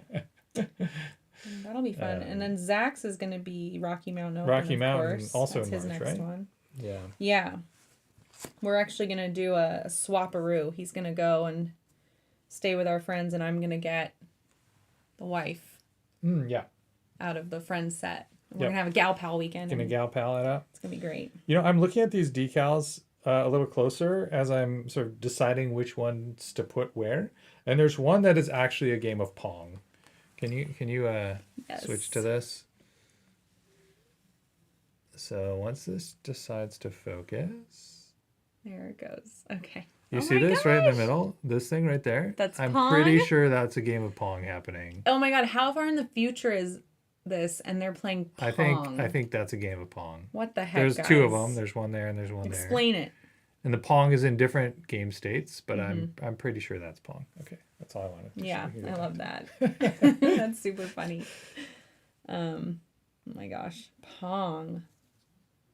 Do you remember when Bed Bath & Beyond came out with those like replicas of old game systems? What? Oh, okay, I guess you don't. Yeah, Bed Bath & Beyond came out with like a Sega Genesis and a Atari. Bed Bath and Beyond, like the Yeah, that home goods store. Yeah. I mean, they sold it, okay? I don't know if they created okay. it, but Okay. it was like one of those like made for TV type of I things, see. Okay, right? yeah. And we bought one. We bought an Atari and a Sega Genesis. And the games were preloaded. Like you didn't I have to see. do the cartridge thing Gotcha. anymore. That's cool. It was cool. Did it sort of meet your expectations, or were you just like, oh, this is dumb out? It did. And then I was like, you know what? I don't play video games. Right. So it just collected dust till Yeah. we gave it away. Yeah. And then we went and bought an old Xbox, original Xbox, and played Halo. And then we were like, all right, that's enough. I know. Get your video gaming fix. We've tried to do the video game thing. We're just not good at it. It's not our thing. Party games, right?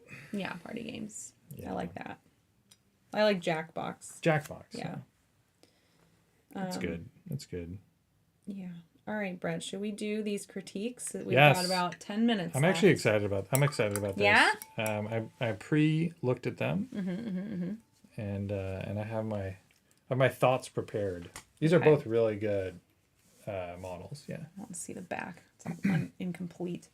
All right, let's take a look at what we are critiquing today. You guys asked for this. So if you guys want to get your work critiqued and potentially have it on air, go ahead and post it in our hobby critique channel. Yeah, this is a super cool opportunity. There's a hobby critique channel in the Discord. You can post photos there. If you give us specific questions, so people will just give you feedback in the Discord, but Yeah. we'll also sort of pick at random images, pictures out from the Discord, and then on Wednesdays we'll give you feedback live on air. Woohoo! Or if you don't want the feedback live on air, Just let us know that too. That's fine. Yeah. Okay, so this is Connor. Connor wanted just some general feedback. Uh-huh. So normally we like to have really direct questions like, this is what I'm specifically Right. hoping to improve. Yep. Because otherwise it's all up for grabs. Yeah. And so we apologize if we pick on something or point something out that maybe you're happy with. Or something that you're just not interested in Yeah. improving, right? You're like, I'm I'm not going to take 200 hours to learn non-metallic metal. So like, not useful feedback to tell me to try non-metallic Right. metal on this thing. If you're not interested. So anyway, we will do our best. Yeah. Can I go first? Yeah, please do. Okay. Take it away, Brett. I think, Connor, you could work on your edge highlights a little. So the edge highlights that are there are a little thick. And maybe sort of uneven thickness specifically. So I think thick edge highlights can work. And I particularly like really sort of thin, crisp edge highlights, but thicker ones can work. That's an artistic style. But I think in your case, they sort of vary in thickness. You have to sell it. Yeah. And that can be just sort of different, a varying amount of brush pressure as you sort of wipe the side of the brush across the edge of that you're trying to highlight. So I think working on, and you can actually do this on sprue, just like take some sprue, prime it, and then just sort of practice like drawing the side of your brush across like a nice solid like peak on a piece of sprue. So my first piece of feedback is decide what sort of style of edge highlights you want. Thicker edge highlights is fine, but try to get them sort of a consistent thickness. And then my second piece of advice is I think there are some things that could use edge highlights that that don't have them. So, and this could be dry brushing even, but like the webbing on the inside of his elbow, back of his knee. You've done a lot of weathering on his feet, but like the new color that the weathering creates on his foot, that's like sort of a brown, doesn't have any edge highlights. So maybe you had edge highlights on his feet, but then covered it up with the weathering powders. And now you could go back and sort of edge highlight with a tan color on his boot. There's some sort of details on the side of his face, on the side of his helmet that could be picked out. So yeah, I think just sort of generally speaking, edge highlights is one area I'd work on. And then the second, I guess the third, I said two things with the highlights. Boy. But the third thing is base rims, and I'm a bit of a stickler for this, so maybe it's not surprising, but I think that a really nice clean base rim goes a long way to making a model look finished. And you've painted it, which I love. You didn't just kind of leave it, but there's like goop on it. I don't know if that's from glue or paint or basing material, but I actually I'll take the edge of a hobby knife after I'm done painting, basing, everything. The last step on a model before I varnish it is I will just like rub the edge of a hobby knife around the base rim, scrape all that extra gunk off, then put a black coat of paint on, or if you're into basing your base rims a different color than black, that's fine. But just like then you apply the paint and then you varnish and you're done. The literal last step before I'm done is I scrape the goop off, apply a coat of paint, and then varnish. Okay. So those would be my two pieces of advice. Yeah. I am glad you brought up the edge highlighting because that's what caught my eye also. Edge highlighting is actually something that you can also do in layers. Like you don't have to do just, black sword or whatever it is, and then like white edge highlight. Like that's very stark. That's a style, right? A stylistic choice. Or it's just a quick way to get it done. But if you take the time to edge highlight in levels, don't worry about this craziness, like this palette I've made, right? Like pick maybe like a two-stage edge two highlight, or three levels, and it'll sell it a lot better. And you concentrate where that super highlight is. Like the rest of your edge highlight, you can blend out a bit more, and then as you get to the highlight area, you just do a little bit of that, and it makes it pop. So that was what jumped out to me. I did want to say that I really liked the mud. I know you're not asking for compliments, but I really liked the mud. I thought it looked cool. I thought it looked really good. Yeah, the basing material is great. Yeah, basing's fantastic. Yeah. Yeah. Other than the rim thing that you called out, Brett. But and, overall... And some people don't mind it. It just stands out to me, the Sure. The base rim. It's a thing that I am super picky about on my own models. And so I'm sometimes surprised that other people aren't as picky about it.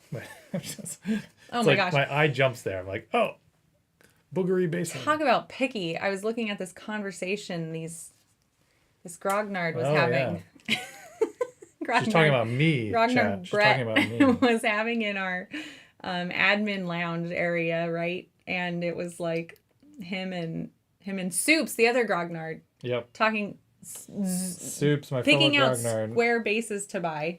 Yeah. And deciding we can't buy these because there's a bevel, and he's like zoomed in real close. Yeah. There's like a red line 3D around print this lines. I'm like, it's a base. You're gonna cover it. I'm looking for bases. I have to rebase all my old world models, chat. They're all supposed to be on square bases, but I can't find a seller of square bases in the United States that sells nice square bases. They're all like either 3D printed or cast from a 3D printed mold, and they have visible layer lines on them, or they're like crappy, badly made, and they're like the bevels on the sides of the bases are not straight lines. They're like curved. They're like this, and I just can't deal. I'm like, GW makes amazing bases. Why can't I? But they don't sell them right now. The square ones. Them, though. So I'm looking for. Anyway, I was looking for third-party bases, and I was disappointed. Yeah. I could buy 100 of them from China for $8, but I'd have to wait 3 weeks, and they might That's not be what true. I'm after. Right. You may not even want to play Old World anymore. Yeah, by then I'll be like, F this noise. Oh my gosh. Yeah. Anyways, as said with love, I enjoyed stumbling upon that All right. grognard conversation. Sorry. It was cute. Sorry, we got distracted there. Distracted. We're gonna talk about Nordic goddesses model. All right. And Nordic Goddess Yes. was specifically hoping we could give feedback on the color choice. Yes. I think for this jewel, right? On the They're looking the for headpiece. they're looking for a tertiary Yeah. accent color. I went first and the last time. What is your thoughts on this one? So I was focused on that jewel area. Right, that was called out specifically, and I was thinking, you could either go warm, right, because this is like it's a cool color that it's surrounded by, or you could just try like going with a value contrast, because the blue is also really dark. And like that white by itself really pops. So I think yellow is a good choice, something bright, or like a bright green, which is also kind of warm, right? Like a lime green would be kind of warm. But any bright hue would work, because it's surrounded by this dark blue area. So I was thinking, you could go whatever like interests you. I think that would probably be the direction I take it. Like, it's a personal choice, I think. I hate that advice, Meg. I'm sorry. I would probably go with something bright. So maybe like bright green, bright yellow, or because you don't want it to be the same color as the skin. Yeah. Right? Sorry, I didn't mean to say that. Like, I didn't mean to okay. pass judgment on your advice. I'd pass judgment on you like 5 minutes ago. I am terrible at color selection, and so okay. I strongly sympathize with their request for help choosing a So an I'm gonna say color. yellow or green, bright yellow or bright green is what I would say here. But as long as it's bright, I think it would work. Yeah. I was gonna suggest green. Okay. And I think like a yellowy orange would be a good option too. But yeah, my suggestion is good. Like the green that's our background on this graphic, right? It looks good with those colors. It's super contrasted to the colors going on here. Yeah. Because there's like a primary palette going on here. There's blue and there's the pinkish skin. Yeah. It's a little purple, but it's in that realm. And then the bone armor. Yeah. Yeah, it's yellow. So a contrast would be a secondary. Orange, Yeah. Yeah. Probably not purple because the skin is purplish. Yeah. Jack is asking when I'm playing in Old World. I'm playing Wood Elves. And so I'm looking for 25mm bases. I've got a bunch of elf infantry that are on 20s. I need to be upgraded to 25s. Yeah. Cool. This looks great. Any other thanks for feedback submitting here? No. All right. Thanks for submitting your pictures for critique. And one more thing before we go, I think, unless we don't have it. Do we not have it? Do we have it? We don't have it. Where is it? Oh, bummer. I wanted to remind everybody. Well, there's this, right? There's this. We're playing games. We're playing games on our channel starting in February. Starting in February, we're if you'd like to catch our practice games, make sure you become a mandrel. And that will kick off later this month. Yeah. Yeah. What was the thing we're missing? Our mandrel list? No. Well, there's that too. Okay. We'll put that up. But what I wanted to remind everybody is that this is the last, I want to say last week for Crowing for It. Crowing for It. Yeah. I would have liked to have put that up. But anyway, especially because there's like a nice big picture of Soups' face and he hates it. But make sure you guys check out our Discord. This month's theme is character, and basically you're just going to submit whatever that says to you, right? Picture of a character. Yeah, a picture of a character you drew. With character. Poor character, whatever you think. With the hashtag Crowing for It, and it will be entered. The mods and the cast will vote. at the end of the month, and you will know if you're the winner beginning of next month. The winner gets to have like creative control over part of a Castellan Crow model. That Soups is painting. Soups is gonna paint.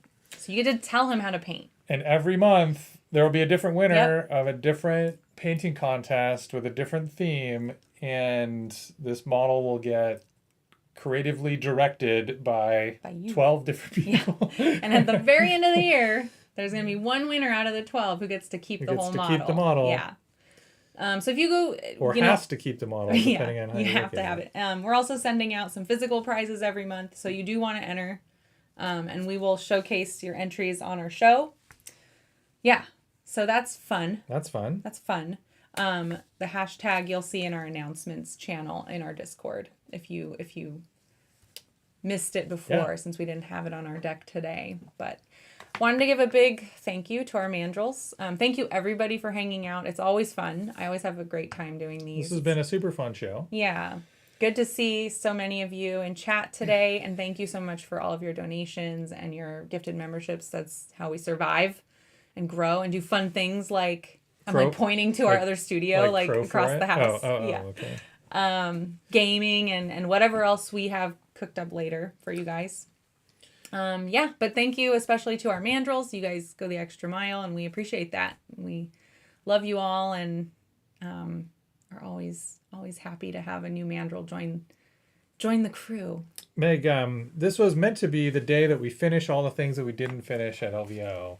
Oh. Did you finish your Absolutely your stuff? not. No. No. I didn't think I would. I'm going to be picking away at this until BAO. I have other things that I need to work on too, believe it or not just Amalthea. What?